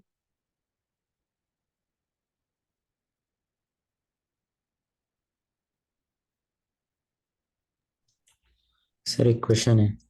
जी सही। सर इसको जनरल पॉइंट को कोऑर्डिनेट फॉर्म में लिखना है या फिर वेक्टर फॉर्म में? हाँ, इसमें कोई मसला नहीं है, आप किसी भी फॉर्म में लिख सकते हो, लेकिन अगर हम इसको जनरल पॉइंट कह रहे हैं ना, तो पॉइंट को हम कहेंगे तो हम इसको कोऑर्डिनेट फॉर्म में लिखते हैं। लेकिन वैसे मैं आपको बताऊं, हमारा जो सिलेबस है ना P3 का, उसमें जो सवालात आते हैं उसमें पॉइंट की बात होती ही नहीं, उसमें पोजीशन वेक्टर की बात होती है। तो अगर आप इस फॉर्म में नहीं भी लिखते, आप इसी फॉर्म में रहने देते हो, तो ये भी सही, कोई मसला नहीं। ठीक है सर। सही है, आगे हम सवालात भी करेंगे तो आप इसी फॉर्म को लेकर चलें, कोई मसला नहीं, क्योंकि हमारा सारा काम कोऑर्डिनेट्स फॉर्म में नहीं होता बल्कि वेक्टर फॉर्म में होता है, इसलिए आप वेक्टर फॉर्म में लेके चलें, कोई मसला नहीं। ओके। अच्छा जी, उसके बाद तीसरी बात, मतलब तीसरी क्या, कई बातें तो कहीं बता दी। कौन सी बात है, छोड़ो उसको। ये हेडिंग देख लेते हैं, मतलब यहाँ से तीसरी हेडिंग की बात कर रहा हूँ, दो हेडिंग कवर हो गई, तीसरी पे आते हैं। Verify that a point lies on the line, ये वाला verify that a point lies on the line. अब आपको साबित करना है कि पॉइंट जो है लाइन पे लाई करता है। तो मिसाल है, वेरीफाई दैट द पॉइंट 5,0,6। अब देखें ये जो सवाल है ना, उसमें मैंने कोऑर्डिनेट ऑफ पॉइंट लिखे। वो जब देगा तो वो वेक्टर फॉर्म में देगा कि भाई पोजीशन वेक्टर जो है, क्या ये 5i+6k, अच्छा जे तो इसमें है नहीं, 0 जे है, तो 5+6k does does this lie on the line, इस तरह करके पूछ सकता है। लेकिन यूजुअली हम जब टू डायमेंशन में बात कर रहे होते थे कोऑर्डिनेट ज्योमेट्री की, तो हम यही बात करते थे ना कि क्या पॉइंट लाइन पे लाई कर रहा है या नहीं कर रहा। तो हम जिस जबान में कोऑर्डिनेट ज्योमेट्री में बात करते थे, मैं चाह रहा हूँ उसी जबान में आपको समझाऊं बात, इसीलिए मैं पॉइंट का रेफर करते हुए कर रहा हूँ। सही है। तो अब जब वो मुझे कह रहा है verify that a point 5,0,6 lies on the line, क्या ये पॉइंट लाइन पे लाई कर रहा है, और लाइन का वेक्टर इक्वेशन दिया हुआ है r = 1, 2, 4 प्लस t टाइम्स 2, -1, 1। और बेसिकली देखा जाए तो ये वही इक्वेशन चल रही है जो मैंने खुद यहाँ पर निकाली। सही है, मैंने चीजों को सेम ही रहने दिया ताकि हमारे लिए चीजें आसान हो। अब करना क्या होता है ये देख, सबसे पहला काम ये करेंगे कि आप इस वेक्टर इक्वेशन को मद्देनजर रखते हुए जनरल पॉइंट के कोऑर्डिनेट्स निकालें। तो मैंने जनरल पॉइंट के कोऑर्डिनेट्स लिख दिए, 1+2t, जो यहाँ लिखे थे 1+2t, 2 - t और 4+t, ये आपका जनरल पॉइंट के कोऑर्डिनेट्स। आप सेम टू सेम ही चल रहा है मामला। सही। अब आपने करना ये है कि आपको ये साबित करना है कि 5,0,6 जो है वो, क्या वो इस लाइन पे लाइक कर रहा है या नहीं कर रहा। ये कैसे साबित होगा, इसको साबित करने के लिए आप क्या करोगे कि 1+2t को आप 5 से इक्वेट करोगे, 2 - t को आप 0 से इक्वेट करोगे, 4+t को आप 6 से इक्वेट करोगे। जब आप इन तीनों को इक्वेट करोगे तो आप t की वैल्यू जब निकालोगे तो आपने ये देखना है कि क्या t की वैल्यू थ्रू आउट सेम आ रही है या नहीं आ रही। 1+2t को आपने 5 से इक्वेट किया तो t2 आया, 2 - t को 0 से इक्वेट किया तो भी t2 आया, 4+t को आपने 6 से इक्वेट किया तो भी t2 आया। इससे आपको पता चला कि t = 2 एक वो वैल्यू है पेरीमीटर की कि जिसको जब मैं जनरल पॉइंट में डालूंगा तो मेरे पास 5,0,6 आए। अगर टी की किसी एक स्पेसिफिक वैल्यू पे एक पॉइंट आता है, टी की किसी स्पेसिफिक वैल्यू को जनरल पॉइंट में डालने पे पॉइंट के कोऑर्डिनेट्स पता चल जाते हैं, इसका मतलब यकीनन वो पॉइंट लाइन पे लाई करता है। Whereas all the values of t are same, hence point lies on the line। अच्छा ये भी कर सकते थे कि 1+2t को 5 से इक्वेट करके t की वैल्यू निकाल लेते। सही है। अब कहते हैं कि जब t2 है तो जनरल पॉइंट में t2 डालने पे मेरे पास क्या हासिल हो रहा है, भाई 1+2t को आपने 5 से इक्वेट करके t निकाल लिया। Now you are saying that now I am going to substitute t equals to 2 in the general point. t2 को आप यहाँ भी डालें, यहाँ भी डालें और यहाँ भी डालें। जैसे आपने t इक्वल्स टू 2 सब्स्टिट्यूट किया और t इक्वल्स टू 2 डालने पर 5,0,6 आ गया, तो आप समझ गए, क्योंकि t की वैल्यू डालने पर जो आता है वो पॉइंट ऑन द लाइन ही तो होता है। t की वैल्यू 0 डालने पे 1 to 4 आया तो पॉइंट ऑन द लाइन ही तो था। तो t की वैल्यू 2 डालने पे जब मैंने आंसर ऑब्टेन किया 5,0,6, तो वो पॉइंट ऑन द लाइन ही तो है। तो या तो आप 1+2t को 5 से इक्वेट करके t निकाल लेते और अब t वापस डालते तो आपके पास एग्जैक्टली 5,0,6 आ जाता। आप कहते देखो t2 पे मेरा पॉइंट अचीव हो रहा है, therefore the point lies on the line. या फिर दूसरा तरीका ये जो मैंने किया है कि आपने तीनों को, जनरल पॉइंट के तीनों कोऑर्डिनेट्स को आपने इक्वेट कर दिया, एक को 5 से, x को x से, y को y से, z को z से, t की वैल्यूज निकाल ली। t की वैल्यू अगर एक जगह 3 आ रही होती, बाकी जगह 2 आ रही होती, इसका मतलब x कोऑर्डिनेट 5 निकालने के लिए t3 डालना पड़ता और y कोऑर्डिनेट z कोऑर्डिनेट के लिए t2 डालना पड़ता। ऐसा नहीं हो सकता कि अलग अलग टी डल, अलग अलग टी डल रहे हैं, इसका मतलब ये है कि वो पॉइंट लाइन पे लाई नहीं करता। लेकिन अगर इस तरह से कर रहे हैं और टी की वैल्यू सेम हो जाती है, as all the values of T are same, hence point lies on the line. ये हमने verification the point lies on the line वाली बात भी डील कर दी। ये भी नोट कर लें और एक्नॉलेज कर दें, क्लियर एंड डन, तो आगे बढ़ते हैं इंशाल्लाह।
जी जनाब, आगे बढ़ते हैं इंशाल्लाह।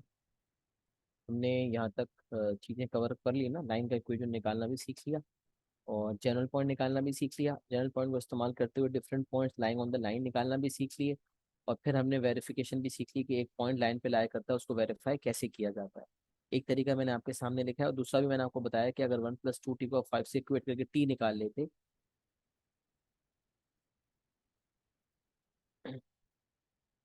ये तो आपका मेथड नंबर 1 हो गया। मेथड 2 मैंने आपको बता दिया कि आप अगर लिखते हैं तो आप ये कर सकते थे कि 1 + 2t को आप 5 से इक्वेट करते तो आपके पास t = 2 आ जाता। तो आप कहते हैं when t = 2 the coordinates are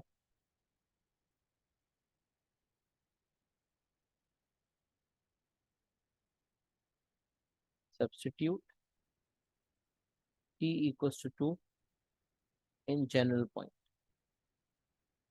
आपने बताया, जैसे ही आपने डाला तो आपके पास आंसर आ गया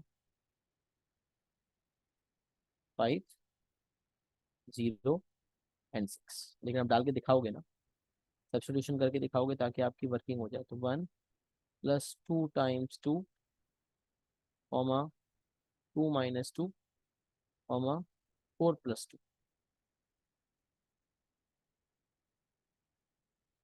यहाँ से आपके पास आंसर आ गया 5, 0, 6। Hence verified.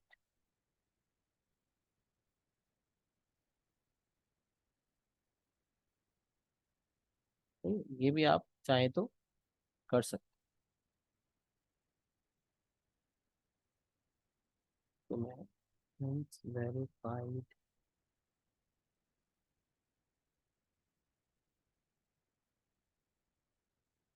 ठीक है ना। ये भी आप चाहे कर सकते हैं। नहीं, अब आपके लिए जो कन्वीनियंट है, मैंने मेथड 1 जो किया हुआ है उसको फॉलो कर लें आप, या मेथड नंबर 2 को फॉलो कर लें, दोनों कर सकते हैं। लेकिन वेरिफिकेशन मैंने आपको भारत सिखा दिया। अच्छा, आगे हम आ जाते हैं। Proving 3 points as collinear. क्या 3 पॉइंट्स कोलिनियर है या नहीं, ये हम देख लेते हैं। और फिर हम इंटरसेक्शन वाली चीज को देख लेंगे इंशाल्लाह।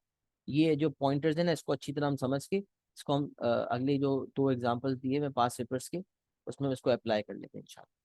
तो ये एस्पेक्ट आज इंशाल्लाह हम कवर अप कर लेते हैं। तो proving 3 points as collinear, 3 points collinear है। ये कोलिनियर वाली चीज तो हमने वेक्टर्स पार्ट 1 में भी देखी थी। वो वाला पोर्शन जो P1 से P3 में आया है, उसमें हमने वो तमाम बेसिक एरियाज कवर किए थे जो ओ लेवल IGCSE में भी आप पढ़ चुके। ओ लेवल IGCSE के अंदर भी आप पढ़ते थे प्रूविंग 2 वेक्टर्स एज पैरेलल या proving 2 vectors as collinear. Collinear vectors का कॉन्सेप्ट भी आता था और पैरेलल वेक्टर्स का भी कॉन्सेप्ट आता था ओ लेवल IGCSE के अंदर। फिर हमने जो वेक्टर्स पार्ट 1 देखा था उसमें भी हमने इस बात को कवर किया कि पैरेलल अगर है तो Q is K टाइम्स, मतलब vector B is K times A था शायद, या वेक्टर Q अगर कह रहे हैं तो vector Q is K times vector P कह लें। क्योंकि यहाँ डायरेक्शन वेक्टर की बात कर रहे हैं ना, तो यहाँ पर P और Q है शायद, इसलिए मैं उसी कॉन्टेक्स्ट में बात कर रहा हूँ। वैसे वहाँ हमने शायद B = K टाइम्स A पढ़ा था। भारत जो भी 2 वेक्टर्स थे, एक का नाम B है एक का नाम A है, तो B is K times A हम पढ़ रहे थे। फिर हमने ये भी पढ़ा था कि magnitude of vector B will be modulus of K times magnitude of A। ये बात हमने की थी, सही है। क्योंकि हमने कहा था मैग्नीट्यूड जो है वो लेंथ होती है और लेंथ हमेशा पॉजिटिव होती है, लिहाजा हमें के अगर नेगेटिव भी है तो उसको पॉजिटिव बनाना पड़ेगा। अच्छा, अब कोलिनियर के लिए हमने जो मेथड फॉलो किया था वो ये था कि भाई अगर लेट सपोज एक लाइन पे 3 पॉइंट्स लाए कर रहे हैं, एक पॉइंट है ए, अगर एक लाइन पे 3 पॉइंट्स लाए कर रहे हैं, एक पॉइंट है ए, एक पॉइंट है बी और एक पॉइंट है सी, और हमें साबित करना है कि ये ए बी सी कोलिनियर है। वहां हमने ये बात कही थी कि अगर 3 पॉइंट्स कोलिनियर होंगे तो 6 वेक्टर्स बन सकते हैं, A B, B A, B C B, और इसी तरह ए सी और सी। 6 वेक्टर्स बन सकते हैं। इन 6 वेक्टर्स में से कोई भी 2 वेक्टर्स को आपस में एक साथ रख दें तो 2 vectors, 2 vectors will be, the first vector will be K time second vector. 2 vectors को निकाल लें और जब आप देखेंगे उनको कंपेयर करेंगे तो आपको पता चल जाएगा कि फर्स्ट वेक्टर विल बी के टाइम्स सेकंड वेक्टर। अच्छा, अब अगर दो वेक्टर्स का डायरेक्शन सेम है, जैसे ए बी और ए सी का डायरेक्शन सेम, तो फिर के की वैल्यू पॉजिटिव होगी। और अगर लेट सपोज मैं ए बी ले रहा हूँ और दूसरी तरफ से मैं सी ए वेक्टर ले रहा हूँ, तो फिर ए बी अगर पॉजिटिव है तो सी ए बी और सी ए का जो कनेक्शन होगा वो ऑपोजिट डायरेक्शन वाला होगा, लिहाजा के की वैल्यू नेगेटिव आएगी। तो 6 वेक्टर्स बन सकते हैं, कोई भी दो लेंगे तो पहला वेक्टर दूसरे वेक्टर का के टाइम्स होगा, मल्टीपल होगा उसका। फर्स्ट वेक्टर विल बी के टाइम्स सेकंड वेक्टर, मतलब both vectors will be multiples of each other, ये इसका आसान भाषा में मतलब होता है। अब अगर मुझे साबित करना है कि 3 पॉइंट्स कोलिनियर है तो मैं क्या करूंगा, यही करूंगा मेथड नंबर 1 के मुताबिक। किसी 3 पॉइंट्स में से कोई 2 पॉइंट्स लेके एक वेक्टर निकाल लूंगा, 2 पॉइंट्स के पोजीशन वेक्टर्स निकाल के उनको सब्ट्रैक्ट करूंगा तो एक वेक्टर पता चल जाएगा। जैसे ओ बी और ओ ए पता है मुझे, तो ओ बी माइनस ओ ए करके ए बी आ गया। और बी सी निकालूंगा तो ओ सी माइनस ओ बी करके मेरे पास बी सी आ गया। और जब दो वेक्टर्स आ गए तो मैंने साबित कर दिया कि देखो पहला वेक्टर दूसरे वेक्टर का मल्टीपल। और अगर मैंने साबित कर दिया कि पहला वेक्टर दूसरे वेक्टर का मल्टीपल है तो इनडायरेक्टली बल्कि आसानी से ये प्रूव हो गया कि the vectors are collinear, the points are collinear. 3 points जो लाइन पे लाई कर रहे हैं उनको इस्तेमाल करते हुए अगर हम दो वेक्टर्स निकाल लें, दो डायरेक्शन वेक्टर्स निकाल लें। वेक्टर्स पार्ट 1 में हम सिर्फ वेक्टर्स कहा करते थे, अब हमें पता है कि वो बेसिकली लाइन के डायरेक्शन वेक्टर्स है। तो ए बी वेक्टर या बी सी वेक्टर ये दोनों लाइन के डायरेक्शन वेक्टर्स हैं, तो ए बी लें एज अ डायरेक्शन वेक्टर या B C as a direction vector लें, दोनों ही सही है। अभी तो हमने ये सीखा था ना, वेक्टर इक्वेशन निकालने के 2 पॉइंट्स दिए होंगे तो आप ए बी या बी ए निकाल लेंगे। तो अगर आपके पास 3 पॉइंट दिए तो आप ए बी निकाल लें, बी सी निकाल लें, सी बी निकाल लें, बी ए निकाल लें, या ए सी निकाल लें, सी ए निकाल लें। कोई भी वेक्टर निकालेंगे वो आपका डायरेक्शन वेक्टर की जगह इस्तेमाल हो सकता है। बस फर्क क्या होगा कि अगर ए बी निकालने पे मिसाल 2 1 1 आ रहा है, तो ए सी निकालने पे ज्यादा बड़ा वेक्टर आएगा, मिसाल 3 गुना आ जाएगा, तो 6 3 3 आ जाएगा। तो अब आप direction vector of the line की जगह 6 3 3 लें या 2 1 1 लें, एक्सेप्टेड है। मैंने आपको पहले भी ये बात बताई थी।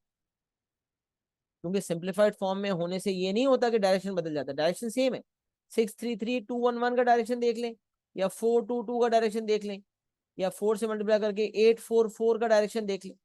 तो 8 4 4 ले लें, 2 1 1 ले लें, 4 2 2 ले लें, 6 3 3 ले लें, या 8 4 4 ले लें, या कुछ और ले लें, ये डायरेक्शन वेक्टर की जगह सब सही है। लेकिन पोजिशन वेक्टर की जगह एक्चुअल लेना है, डायरेक्शन वेक्टर की जगह मल्टीपल भी ले सकते हैं। तो अगर मेरे पास 3 पॉइंट्स दिए हैं तो उन 3 पॉइंट्स के थ्रू मैं कोई भी दो वेक्टर्स निकाल लूंगा। जैसे मैंने अगर ए बी और बी सी निकाल ली,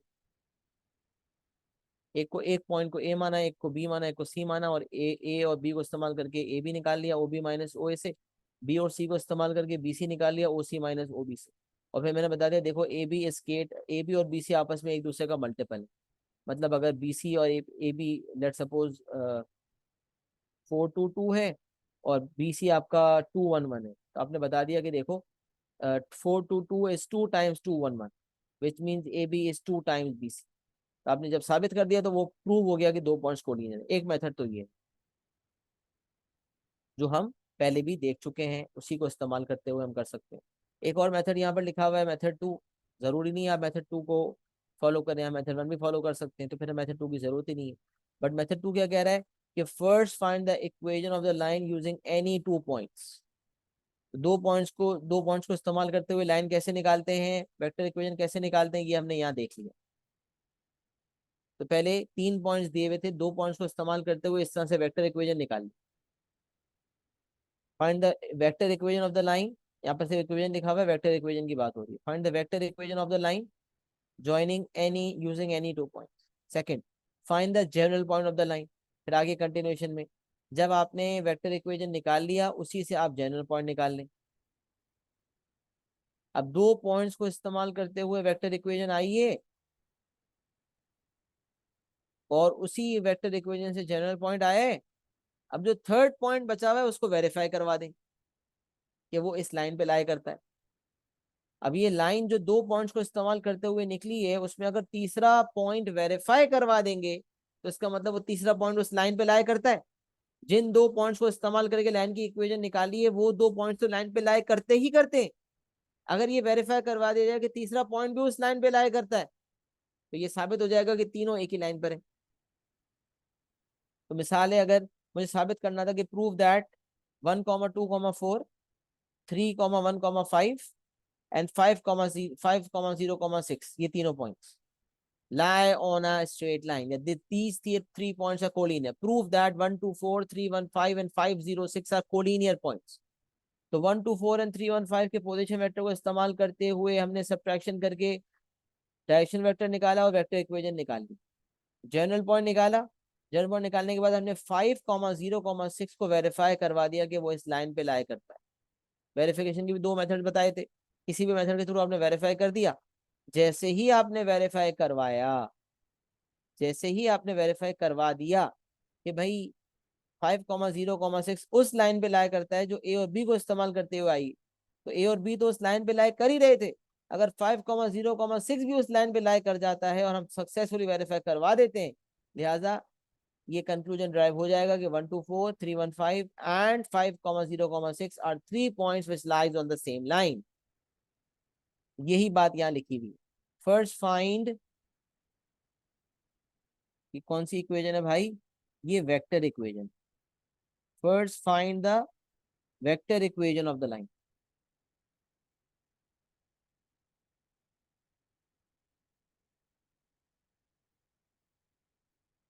हाँ जी, first find the vector equation of the line using any two points, ये पहला काम हो गया। फिर find the general point of the line, दूसरा काम हो गया। Verify that the third point lies on the line, जो मैंने आपको प्रोसेस बताया, उस पूरे प्रोसेस को फॉलो करेंगे। दो पॉइंट्स के थ्रू आप लाइन की इक्वेशन निकालेंगे, उसी से जनरल पॉइंट निकालेंगे, तो दो पॉइंट्स तो लाइन पे लाई कर ही रहे होंगे। अगर तीसरा भी वेरीफाई हो गया तो इसका मतलब तीनों एक ही लाइन पे लाई कर रहे हैं और लिहाजा तीनों पॉइंट्स आपस में कोलिनियर हैं। वेरी सिंपल, सही है। तो ये कोलिनियर पॉइंट्स को प्रूफ करने का तरीका आपके सामने रखती।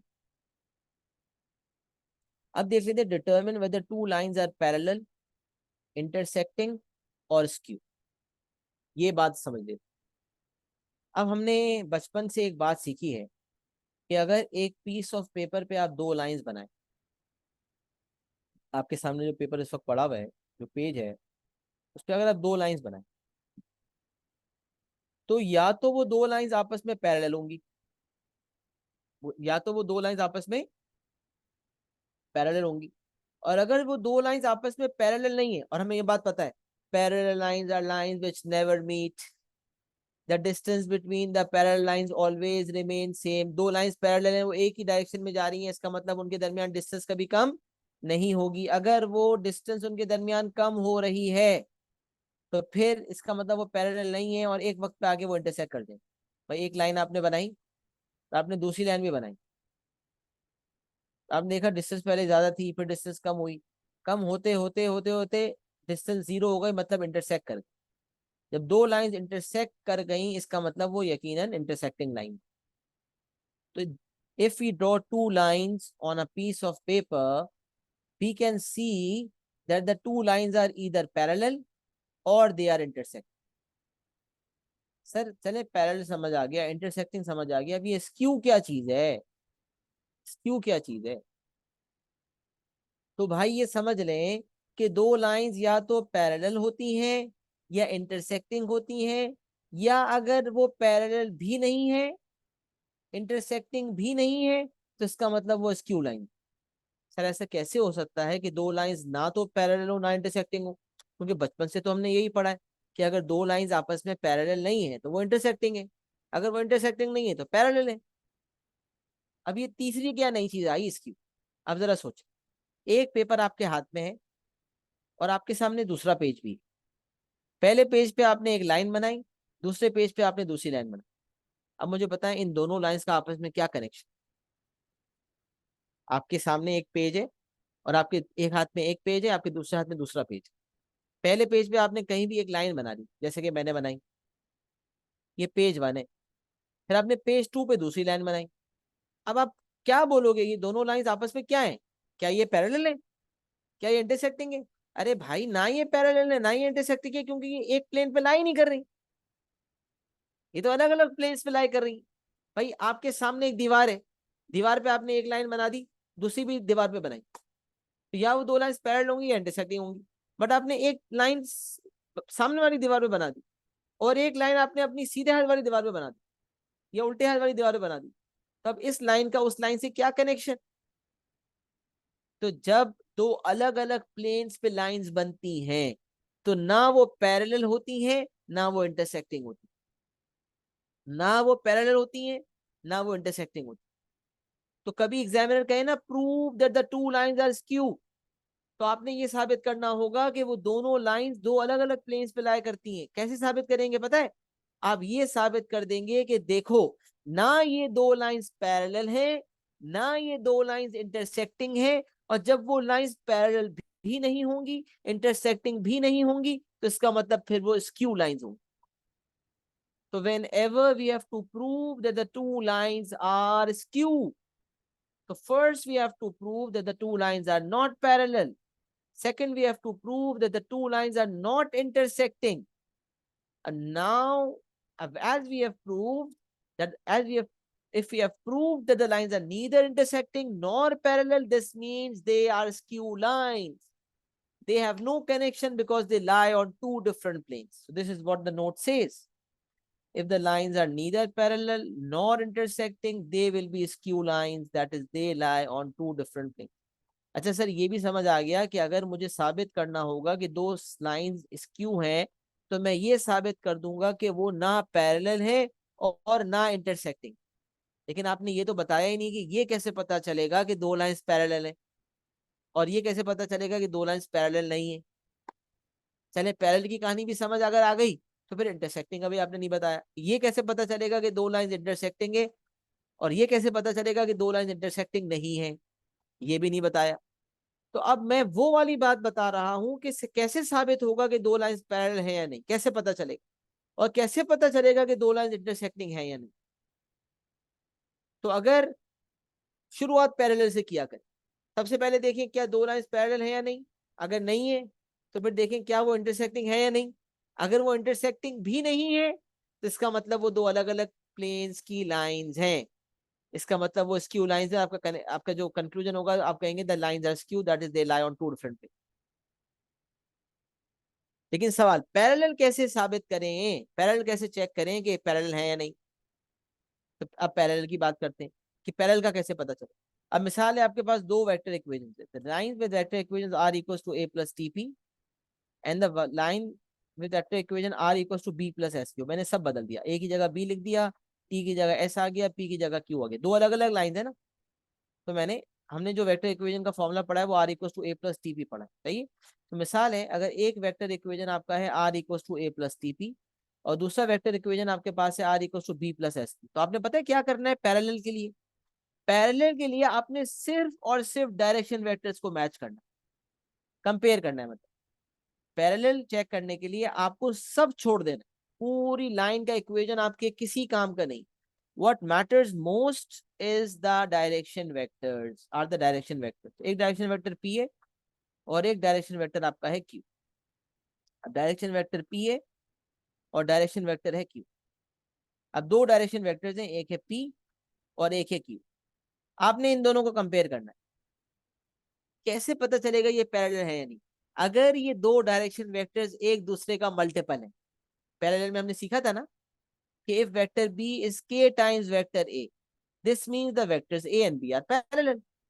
तो अगर ये वेक्टर P और वेक्टर Q जो दोनों दो लाइंस के डायरेक्शन वेक्टर, एक लाइन का डायरेक्शन वेक्टर है P, दूसरी लाइन का डायरेक्शन वेक्टर है Q, बाकी पूरी लाइन का इक्वेशन मेरे किसी काम का नहीं।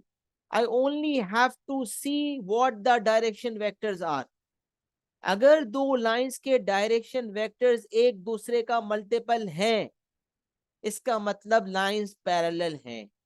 और अगर ये दो डायरेक्शन वेक्टर्स एक दूसरे का मल्टीपल नहीं है, मतलब एक डायरेक्शन वेक्टर को किसी एक नंबर से, एक स्केलर से मल्टीप्लाई करके दूसरा वेक्टर हासिल नहीं हो सकता, इसका मतलब वो दोनों वेक्टर्स पैरेलल नहीं है।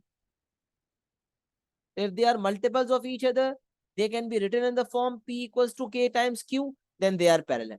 If they are not multiples of each other and they cannot be expressed as P equals to K times Q, this means the vectors are not parallel.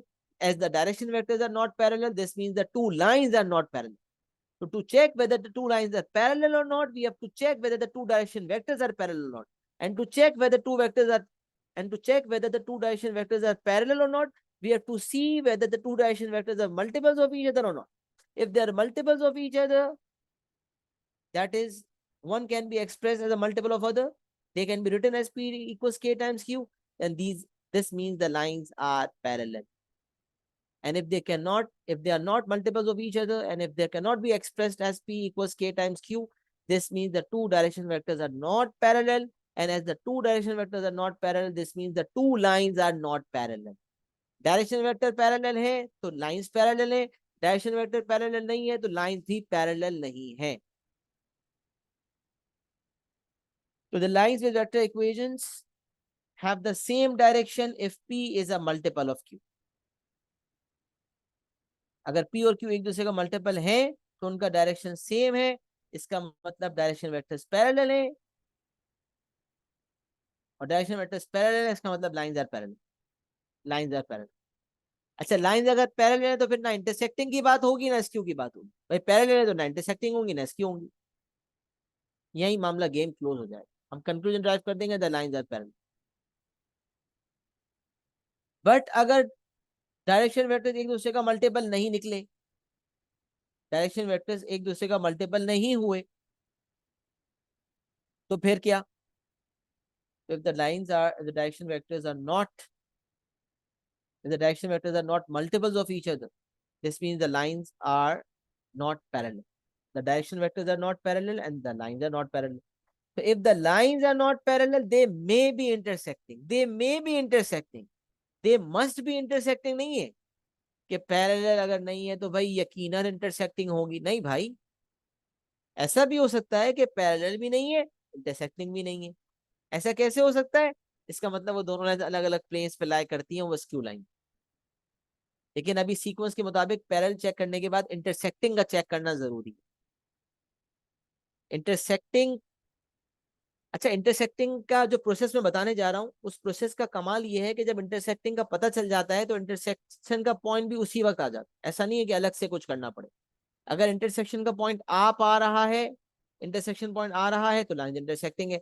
Intersection point नहीं आ रहा, इसका मतलब line intersecting नहीं. अब intersecting का जो process में समझाने जा रहा हूँ उसको बहुत गौर से पढ़िएगा, सुनिएगा.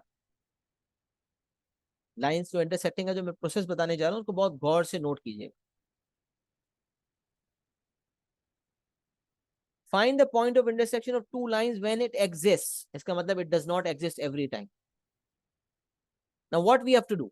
Whenever we have been given vector equations of two lines, जब vector equation of two lines हमें पता है, तो पहली लाइन का जनरल पॉइंट निकालें, दूसरी लाइन का भी जनरल पॉइंट निकालें. This is the first step.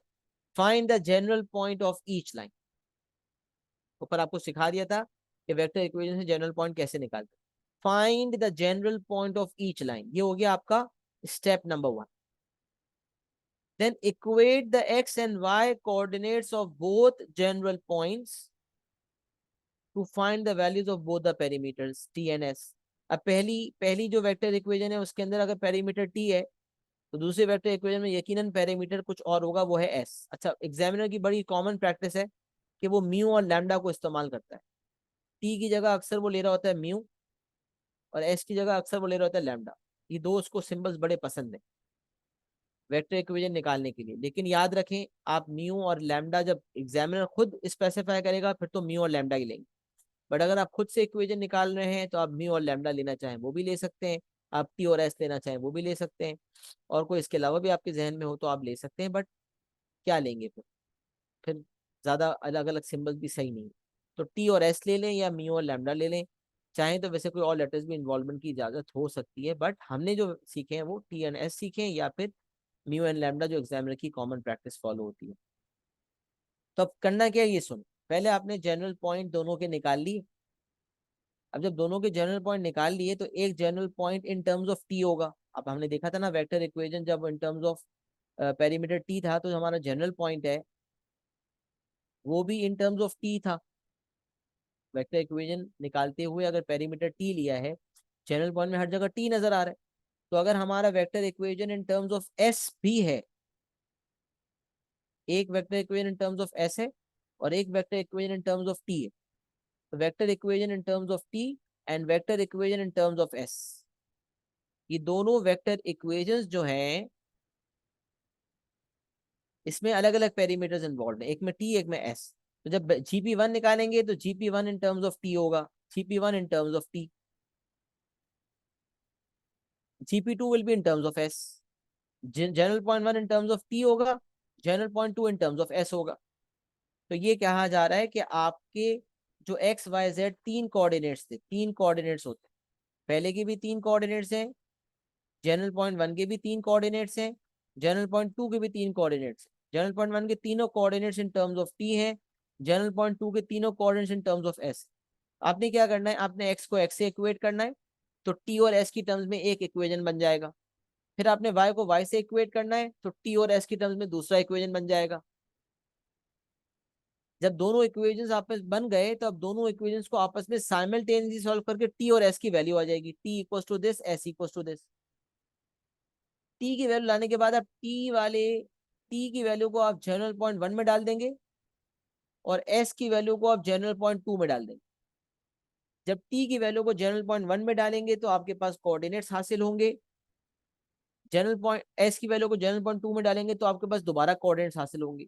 इन दोनों कोऑर्डिनेट्स में एक्स और वाई को तो यकीनन मैच होना चाहिए, क्योंकि एक्स और वाई को इक्वेट करके ही तो ये टी और एस की वैल्यूज निकली थी जिनको आप सब्स्टिट्यूट करके कोऑर्डिनेट्स निकाल। अगर एक्स को एक्स से और वाई को वाई से इक्वेट करके हमने दो इक्वेशंस बनाए थे और साइमल्टेनियस सॉल्विंग की थी और उससे हमारे पास टी और एस की वैल्यूज आई थी, तो जब उन्हीं टी और एस की वैल्यूज को वापस सब्स्टिट्यूट करूंगा तो एक्स और वाई का मैच होना थोड़ी कोई कमाल है। अगर एक्स और वाई तब भी मैच ना करे ना, तो इसका मतलब आपने साइमल्टेनियस का प्रोसेस गलत किया, याद रख लें ये बात।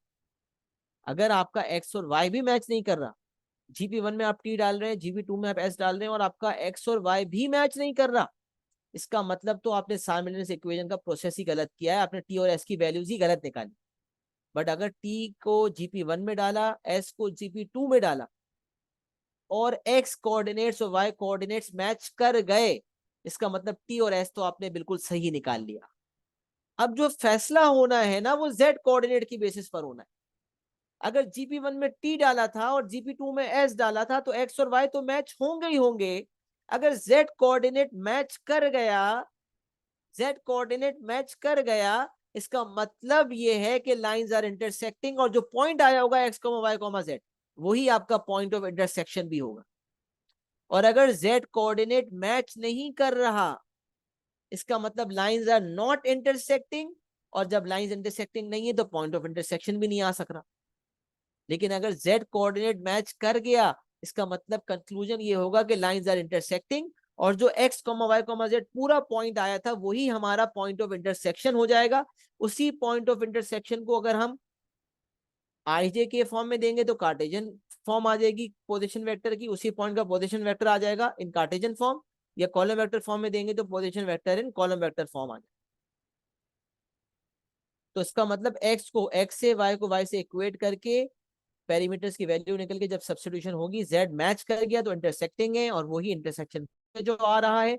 और अगर जेड मैच नहीं किया तो फिर इसका मतलब दोनों लाइंस आपस में इंटरसेक्टिंग नहीं है, दोनों लाइंस आपस में इंटरसेक्टिंग नहीं है, तो फैसला जेड कोऑर्डिनेट की बेसिस पर होगा। अच्छा सर, आपने ये पूरा प्रोसेस जो बताया था उसमें आपने एक्स और वाई को इक्वेट करके जेड की बेसिस पर फैसला किया, तो क्या मैं ऐसा नहीं कर सकता कि मैं वाई को वाई से और जेड को जेड से इक्वेट करके पेरीमीटर टी और एस की वैल्यूज निकाल लूं और फिर मैं एक्स की बेसिस पे फैसला कर लूं कि क्या एक्स कोऑर्डिनेट मैच कर रहा है या नहीं कर रहा? जी बिल्कुल, ऐसा भी हो सकता है। वाई कोऑर्डिनेट को वाई कोऑर्डिनेट से इक्वेट करके पहला इक्वेशन बनाए, जेड को जेड से इक्वेट करके दूसरा बनाए, जब टी और एस निकल गया और वापस डाला तो वाई और जेड का मैच होना कोई कमाल नहीं है, वो भी मैच नहीं हो रहे, मतलब साइमल्टेनियस में मसला है, साइमल्टेनियस सॉल्विंग में मसला है। लेकिन अगर वाई और जेड मैच कर गए और एक्स कोऑर्डिनेट मैच नहीं कर रहा, इसका मतलब नॉट इंटरसेक्टिंग, और एक्स भी मैच कर गया तो दे आर इंटरसेक्टिंग, और जो पॉइंट आ रहा है वही पॉइंट ऑफ इंटरसेक्शन। इसी तरह कोई एक्स और जेड को इक्वेट करना चाहे, एक्स और जेड को इक्वेट करके इक्वेशंस बनाना चाहे तो भी बना सकता है, लेकिन फिर फैसला वाई की बेसिस पर होगा। अगर वाई कोऑर्डिनेट मैच कर गए तो इंटरसेक्टिंग है, वाई कोऑर्डिनेट मैच नहीं कर रहे तो इंटरसेक्टिंग नहीं है। तो तीनों से कर सकते थे, लेकिन तीनों पर्सपेक्टिव से कर सकते हैं, बट हम यूजुअली एक्स और वाई को इक्वेट करके जेड मैच करवा रहे होते हैं, but everything is possible. In fact कुछ सवाल ऐसे आते हैं जिसमें हमें थोड़ा डिफरेंट मैकेनिज्म के तहत कुछ और को भी इक्वेट करना पड़ सकता है, तो ये हमारा दिमाग इतने ओपन होना चाहिए, we should be open to these types of thing, तो we should be very open और हमें कॉन्सेप्चुअली अपने आप को बड़ा स्ट्रॉन्ग रखना है। बाकी प्रैक्टिस आपकी सवाल आपके साथ होगी इंशाल्लाह। अब एक मुख्तलिफ वैरायटी ऑफ सवालात हैं, वो सब चीज़ों को मैं आपके सामने फौरन नहीं रख सकता, वो आप वक्त के साथ प्रैक्टिस के साथ खुद भी कुछ एक्सपोजर लेकर सीखेंगे। लेकिन मैं तकरीबन आपको ऐसा क्लियर कर दूंगा इंशाल्लाह कि आप 99% सवालात करने के काबिल हो जाए अल्लाह के हुक्म से इंशाल्लाह। बाकी कुछ चीज़ लर्निंग होगी तो वो सवालों के साथ भी हो जाएगी इंशाल्लाह। अच्छा, जनरल पॉइंट अब ये आपके सामने स्टेप है कि अगर पी और क्यू एक दूसरे का मल्टीपल नहीं है, मल्टीपल है तो इसका मतलब लाइंस आर पैरेलल। अगर they are not the multiples of each other, तो this means they will not be parallel. They may be intersect. Now, how to check that they are intersecting? So find the point of intersection या फिर determine करें। ऐसा कभी का कहते हैं prove that the two lines are intersecting, तो भी यही करना है, यही प्रोसेस फॉलो करना है। Prove that the two lines are not intersecting. Prove that the two lines are not intersecting, तो भी यही प्रोसेस करना है। Find the point of intersection of two lines, तो भी यही करना है। Find the position vector of the point find the position find the position vector of the point of intersection of the two lines, तो भी यही करना है। तो डिटरमिन करना हो कि लाइंस इंटरसेक्टिंग है, या डिटरमिन करना हो कि लाइंस इंटरसेक्टिंग नहीं है, या डिटरमिन करना हो कि पॉइंट ऑफ इंटरसेक्शन बताओ क्या है, तमाम केसेस में यही स्टेप्स लगेंगे जो आपके सामने लिखे हुए। Step number 1, find the general point of each line. Find the general point of each line, दोनों लाइन के जनरल पॉइंट निकाल, ये हो गया पहला step. Then equate the x and y coordinates of both general points to find the values of both the perimeters t and s, जो आपको process बताया। फिर क्या करेंगे, सब्स्टिट्यूट करेंगे t को, जब t और s आ जाएंगे तो t को डालेंगे पहले जनरल पॉइंट में, s को डालेंगे दूसरे जनरल पॉइंट में। तो x और y कोऑर्डिनेट्स तो मैच करने ही करने, क्योंकि x और y को इक्वेट करके ही तो किया था। अच्छा, ये एक पर्सपेक्टिव ही यहाँ लिखा हुआ है, y और z को इक्वेट करके x मैच कर लें, या x और z को इक्वेट करके y मैच कर लें, ये नहीं लिखा हुआ, लेकिन ये मैंने आपको समझा दिया। तो substitute t in the first GP and s in the second general point, and then once you have found the values of t and s, then you substitute in t और s निकाल के GP1 GP2 में डाल दिया। जब GP1 GP2 में डाल दिया तो x और y तो मैच करेंगे ही करेंगे, वो भी मैच नहीं कर रहे, इसका मतलब आपने साइमल्टेनियस सॉल्विंग में गलती की और t और s सही नहीं निकाला। बट अगर x और y मैच कर गए, जो कि करने ही चाहिए थे, तो अब z के बेसिस पे फैसला होगा। तो if the z coordinate of both the points is same, the lines are intersecting, else not. और z कोऑर्डिनेट अगर मैच कर गया तो जो पॉइंट आपके सामने x, y, z नजर आ रहा होगा वही आपका पॉइंट ऑफ इंटरसेक्शन भी होगा। उसी को आईजे के फॉर्म में दे देंगे या उसी को कॉलम वेक्टर फॉर्म में दे देंगे, तो कॉलम वेक्टर पोजीशन वेक्टर आ जाएगा पॉइंट ऑफ इंटरसेक्शन का। यूजुअली वो यही पूछते हैं, find the position vector of the point of intersection, coordinates of the point of intersection नहीं पूछता। हम तो आपको कोऑर्डिनेट्स निकालना बता रहे हैं ना, उसी कोऑर्डिनेट को वेक्टर फॉर्म में दे देंगे तो पोजीशन वेक्टर आ जाएगा। हम तो आपको लाइफ लॉन्ग लर्निंग दे रहे हैं ना, सिर्फ पोजीशन वेक्टर तो नहीं निकालना सिखाते, हमने आपको कोऑर्डिनेट्स निकालना सिखाया, आपको बताया कि कोऑर्डिनेट्स को वेक्टर फॉर्म में कैसे लिखें। वेक्टर फॉर्म में लिखने के लिए भी दो तरीके हैं, कार्टेशियन फॉर्म आईजेके वाली, या फिर column vector form vertical format. If the z coordinate of both points is same, the lines are intersecting, else not। अगर z coordinate दोनों पॉइंट्स का सेम है तो लाइंस इंटरसेक्टिंग है, वरना नहीं। सिंपल सी बात है। और अगर ये साबित कर दिया आपने कि लाइंस ना पैरेलल है ना इंटरसेक्टिंग है, तो भाई फिर क्या है, फिर क्या है लाइंस, फिर वो स्क्यू लाइन। कैसे हो सकता है कि लाइंस पैरेलल भी ना हो इंटरसेक्टिंग भी ना हो? अरे भाई सिंपल सी बात है, दो अलग अलग प्लेन्स पे लाई करती हैं, क्या कनेक्शन? तुमने सामने लाइन बनाई, तुमने बराबर वाली दीवार पे लाइन बनाई, क्या कनेक्शन है? दो पीस ऑफ पेपर ले लो, अलग अलग लाइंस बना दो, उन दोनों का क्या कनेक्शन यार? ना वो पैरेलल ना इंटरसेक्टिंग है, सीधा सीधा वो क्या है भाई, वो स्क्यू लाइन। तो जब स्क्यू साबित करना होगा तो आप पहले बताएंगे देखो पहला वेक्टर दूसरे वेक्टर का मल्टीपल, पहला डायरेक्शन वेक्टर दूसरे वेक्टर का डायरेक्शन वेक्टर का मल्टीपल नहीं, तो आप बोलेंगे लिहाजा the lines are not parallel. आप सक्सेसफुली ये लिख देंगे लाइंस आर नॉट पैरेलल, तो आपको 1 या 2 मार्क मिल जाए, बल्कि 1 मार्क यूजुअली मिलता है इस चीज का, स्टेट करने का कि the lines are not parallel because the direction vectors are not the multiples of each other. इससे 1 नंबर मिल गया, मार्किंग स्कीम में सीधा नंबर एलोकेटेड होते हैं। फिर आपने कोशिश की पॉइंट ऑफ इंटरसेक्शन निकालने की, और ये साबित करना था आपको कि इंटरसेक्शन वो इंटरसेक्टिंग लाइंस नहीं है। आपने GP1 निकाला, GP2 निकाला, एक्स और वाई इक्वेट करके साबित कर दिया कि जेड कोऑर्डिनेट मैच नहीं कर रहा। आपने कहा देखो जेड कोऑर्डिनेट मैच नहीं कर रहा, लिहाजा लाइंस इंटरसेक्टिंग नहीं है। और जब लाइंस इंटरसेक्टिंग नहीं है तो अब आप कह दो देखो the lines are not intersecting, the lines are neither parallel nor intersecting, hence they are skew lines, that is they lie on two different planes। पूरा नोट लिखा हुआ है, neither parallel nor intersecting, they will be skew, that is they lie on two different planes। खैर ये लिखना जरूरी नहीं है आपकी एलेबरेशन के लिए। अगर आपको अभी साबित करना होगा ना कि स्क्यू है, तो आपको मतलब पता होना चाहिए कि स्क्यू का मतलब दो अलग अलग प्लेन्स पे लाई करने वाली लाइन। तो what you are going to say, the lines are neither parallel nor intersecting as we have already shown. आपने मतलब लिखना नहीं है, लेकिन आपने ऑलरेडी बता दिए। तो लाइंस आर पैरेलल क्यों नहीं है, क्योंकि डायरेक्शन वेक्टर्स एक दूसरे का मल्टीपल नहीं है। इंटरसेक्शन क्यों नहीं है, क्योंकि एक्स और वाई के अलावा जेड मैच नहीं कर रहा, वो आप ऊपर दिखा चुके हो। तो lines are neither parallel nor intersecting hence they are skew line, बस ये आपका कमेंट हो जाएगा। As the lines are neither parallel nor intersecting therefore the lines are skew hence proved, खत्म। सही है जनाब। तो ये आपका एक प्रोसेस हो गया। अब इसको प्रोसेस को समझने के लिए एक एग्जांपल भी देख लेते हैं, ताकि एक सामने बिल्कुल साबित हो जाए। The lines L and M have vector equations. इसको इंशाल्लाह इस कैटेगरी को हम नेक्स्ट क्लास में मुकम्मल करेंगे। तो एग्जांपल क्या है भाई, नवंबर 2003 का सवाल है, पेपर 3। उस वक्त वेरिएंट सिस्टम नहीं था, 2009 नवंबर से आपका वेरिएंट सिस्टम आया, जून 9 तक वेरिएंट सिस्टम नहीं था। तो साल में दो पेपर होते थे, एक मई जून में होता था और एक अक्टूबर नवंबर में होता था, बस। अब ये आया कि मई जून में 3 पेपर, अक्टूबर नवंबर में 3 पेपर, वेरिएंट्स 3 3 होते, और मार्च में भी होता है 2016 से। तो अब साल में 7 पेपर आ रहे होते हैं हर कॉम्पोनेंट। लेकिन पहले साल में 2 पेपर होते थे खाली, एक मई जून का होता था और एक अक्टूबर नवंबर का, तो वेरिएंट सिस्टम ही नहीं था। P3 अब जो है ना 3-1 3-2 3-3, पेपर 3 जो है उसके 3 वेरिएंट है, 3-1 3-2 एंड 3-3। पहले उसको 0-3 कहा करते थे। तो November 2003 paper 0-3 question number 10, the lines L and M have vector equations. आपके सामने देखें वेक्टर इक्वेशन दिया हुआ है, इसको मैंने कॉलम वेक्टर फॉर्म में लिख दिया आसानी के लिए, बच्चों को मुश्किल होती है आई जे के फॉर्म में। तो आई -2k, इसका मतलब जे है नहीं, तो आई की जगह 1 आए तो 1 हो गया, जे है नहीं तो 0, और -2k है तो -2। फिर एस है 2i+j+3k है तो 213, 213। अच्छा फिर आप देखें आर वाली दूसरा इक्वेशन, तो 6i-5j+4k है, तो 6 - 5 6 - 5 प्लस टी टाइम्स 1 - 2 1 1 - 2 1। सही है। अच्छा अब आपको प्रोसेस करना क्या है, show that L and M intersect. अब देखिए, शो करना हो कि लाइंस इंटरसेक्टिंग है, या प्रूफ करना हो कि लाइंस इंटरसेक्टिंग नहीं है। प्रूव हो, शो हो, वेरीफाई हो, कुछ भी हो, प्रोसेस यही। तो प्रोसेस फॉलो किया हमने, प्रोसेस फॉलो किया, सही है।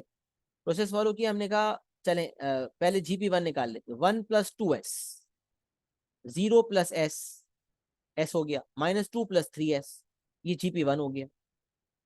अच्छा GP2 देख लेते हैं, 6 + t times 1 6 + t, -5 + t times -2 -5 - 2t, 4 + t times 1 4 + t। ये आपका GP2 आ गया, GP1 आ गया, GP2 आ गया। अच्छा GP1 में आपने s की वैल्यू अच्छा एक मिनट, GP1 GP2 डाल दे तो बात की कहानी है, s की वैल्यू डालना ये छोड़ दें, ये बात का स्टेप। GP1 GP2 आ गया, अब स्टेप क्या था, x को और y को आपस में इक्वेट कर। तो मैंने x को और y को आपस में इक्वेट किया।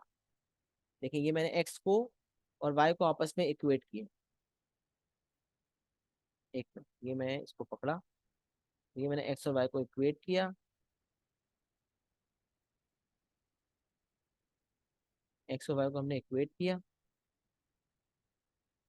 और फिर t और s की हमारा वैल्यू आ गई। ये पूरा मैं सिस्टम बना देता हूँ, ये एक हो गया, और हमारा दूसरा इक्वेशन आ, ये देखिए 1 + 2s को 6 + t से इक्वेट किया।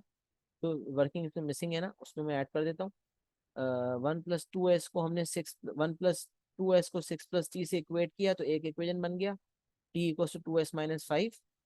और फिर हमने दूसरा इक्वेशन डायरेक्टली आ गया, s = -5 - 2t। तो इसमें तो कुछ करना ही नहीं पड़ा आगे पीछे, इसलिए मैंने नहीं किया।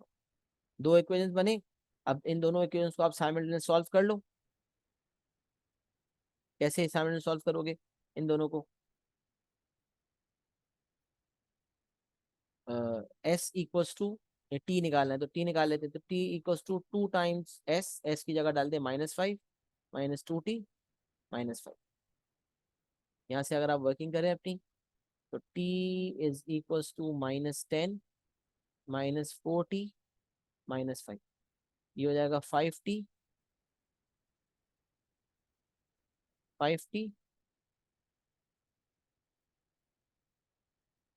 -15 एंड t = -3। ये -3 आया, आपने किसी एक इक्वेशन में डाल दिया तो आपके पास s आ गया। देखें डाल के देख लें। टी इक्वल्स -3 को अभी यहाँ 2 टाइम्स -3 -6, सॉरी टी डाला तो -3 आपने यहाँ डाला, -5 -2 टाइम्स -3 -2 टाइम्स -3 +6 -5 +6 S1, टी -3 आ गया S1 आ गया, ये आपका पूरा सॉल्व हो।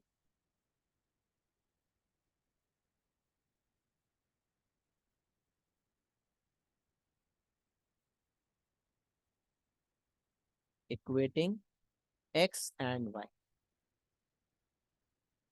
कोऑर्डिनेट्स, एक्स वाई को आपने इक्वेट किया तो टी और एस आ गया आपके पास। अब टी, अब जो एस आया उसको आपने GP1 में डाला जो इन टर्म्स ऑफ एस था, तो S1 डालने में आपको 311 आया, और T-3 को आपने GP2 में डाला तो आपके पास 0.2 आ गया। अब देखिए 0.1 आपके पास 311 आया, सही है ना। 0.1 आपके पास आ रहा है 311, और 0.2 भी आपके पास आ रहा है 311। तो भाई एक्स और वाई को तो आपने इक्वेट किया ही था, तो एक्स और वाई तो मैच होना कोई कमाल नहीं था, ये तो होने ही थे मैच, एक्स और एक्स मैच होने ही थे, वाई और वाई तो मैच होने ही थे। अब जेड कोऑर्डिनेट आप देखिए मैच हो गया। अब क्योंकि 1 = 1 है, जेड कोऑर्डिनेट सेम है, लिहाजा लाइंस इंटरसेक्ट। अगर लेट्स सपोज यहाँ 1 होता है यहाँ 2 होता, आप कहते 1 नॉट इक्वल टू 2, और लिख देते ब्रैकेट में Z coordinates do not match, या Z coordinates are different, hence the lines are not intersecting. तो क्योंकि एक्स और वाई को इक्वेट किया था, उनको तो सेम होना ही था, वो भी सेम नहीं होते तो इसका मतलब साइमल्टेनियस सही नहीं किया। तो अगर दोनों सेम है एक्स और एक्स, वाई और वाई, तो कोई कमाल नहीं, जेड और जेड मैच कर गए, इसका मतलब लाइंस आर इंटरसेक्ट। और जेड अगर मैच नहीं करता तो आप कहते 1 नॉट इक्वल टू 2 या 1 नॉट इक्वल टू 3, जो भी आता, कहते Z coordinates are not same या Z coordinates are different, therefore the lines are not intersect. और अब आपको देना क्या था, find the position vector of their point of intersection, show that L M and M intersect. तो आपने जैसे ही जेड कोऑर्डिनेट देखा कि मैच कर रहा है, तो आपने शो कर दिया कि लाइंस इंटरसेक्टिंग है। और मैंने कहा था उसी पॉइंट पे जो आपके पॉइंट्स आ रहे हैं ना, कॉमन पॉइंट है 311 311, यही आपका पॉइंट ऑफ इंटरसेक्शन भी है। तो पॉइंट ऑफ इंटरसेक्शन के कोऑर्डिनेट्स है 311, और पॉइंट ऑफ इंटरसेक्शन का पोजीशन वेक्टर है 3i+j+k। इस फॉर्म में दे दें या कॉलम वेक्टर फॉर्म में देते तो 311 होता। तो आंसर आप 311 भी दे सकते हैं कॉलम वेक्टर फॉर्म में, क्योंकि उसने हर जगह आई जे के फॉर्म में दिया, तो हमने भी आई जे के फॉर्म में दे दिया। ये उसको पसंद है, अक्सर वो आंसर भी मार्किंग स्कीम में इसी फॉर्म में लिख के ओ ही लिख देता है और इक्विवेलेंट। तो बहरहाल आप 311 भी दे सकते हैं, 3i+j+k भी दे सकते हैं, ये आपका पूरा प्रोसेस है। इस एग्जाम्पल को अगर आपने कॉपी नहीं भी किया तो स्क्रीनशॉट ले लें, क्योंकि नमाज का टाइम हो रहा है, मैं चाह रहा हूँ क्लास को एंड कर दूं, जमात से नमाज पढ़ लूंगा। मुझे बस बता दें क्या तमाम सामईन को मेरा पहुंचाया हुआ पैगाम पहुंच गया है, क्या हमें पॉइंट ऑफ इंटरसेक्शन निकालने का तरीका, पैरेलल साबित करने का तरीका, स्क्यू साबित करने का तरीका समझ आ गया है। मैंने पूरी जान मार के आपको समझाया है। इसके बाद जो अगला सवाल है ना, वो आप खुद कर सकते हैं, 5 नंबर का, ये अटेम्प्ट करके लाना है आपने अगली क्लास में। June 2005 paper 3 question 10, prove that the lines L does not, prove that the line L does not intersect in line through A and B. ये आपने खुद से ट्राई करके लाना है, फिर मैं इसको डिस्कस करूंगा अगली अगली क्लास में इंशाल्लाह। सही है सर। जी, जी सही। Sir equating X and Y में आपने GP1 का एक्स और GP2 का वाई इक्वेट किया है, नहीं, फिर कौन सा? 1+2c 1+2s equal to 6+t, दोनों के एक्स तो इक्वेट किए, ओके। और y के लिए भी दोनों के y इक्वेट किए, s इक्वल टू -5 -2t, तो इक्वेशन 2 बनाए, ओके, ठीक और दोनों ठीक। को सामने सॉल्व करके दिखाया है, तो t और s की वैल्यूज आ गई। t को हमने GP2 में डाला और s को हमने GP1 में डाला, तो x और y तो मैच होने ही चाहिए थे, z मैच करना चाहिए था। z मैच कर गया तो इंटरसेक्टिंग है, z मैच नहीं किया तो नॉट इंटरसेक्टिंग है। जी सर, ठीक है। सही है, तो अलहमदुलिल्लाह इट्स क्लियर राइट। तो यस। स्क्रीनशॉट ले ले, और बस इंशाल्लाह क्लास खत्म है। जितना वेक्टर अब तक पढ़ाया है उसको आप पक्का करके लाइएगा, और जो इसके बाद जो एग्जांपल मैंने आपको बताया जून 2005 पेपर 3 क्वेश्चन 10, ये वाला आप जरूर अटेम्प्ट करके लाइएगा इंशाल्लाह। तो अगली क्लास में उस एग्जाम्पल को डिस्कस करेंगे, फिर इस नॉलेज को, ये जो सेकंड पार्ट है वेक्टर्स का, इसको पूरा इंशाल्लाह कोशिश करके एक्सप्लेनेशन पॉइंट ऑफ व्यू से एंड कर देंगे इंशाल्लाह। सही है, तो अपना बहुत सारा ख्याल रखिएगा, अगली क्लास तक मुझे दुआ में याद रखिएगा। अस्सलाम वालेकुम व रहमतुल्लाहि व बरकातहू।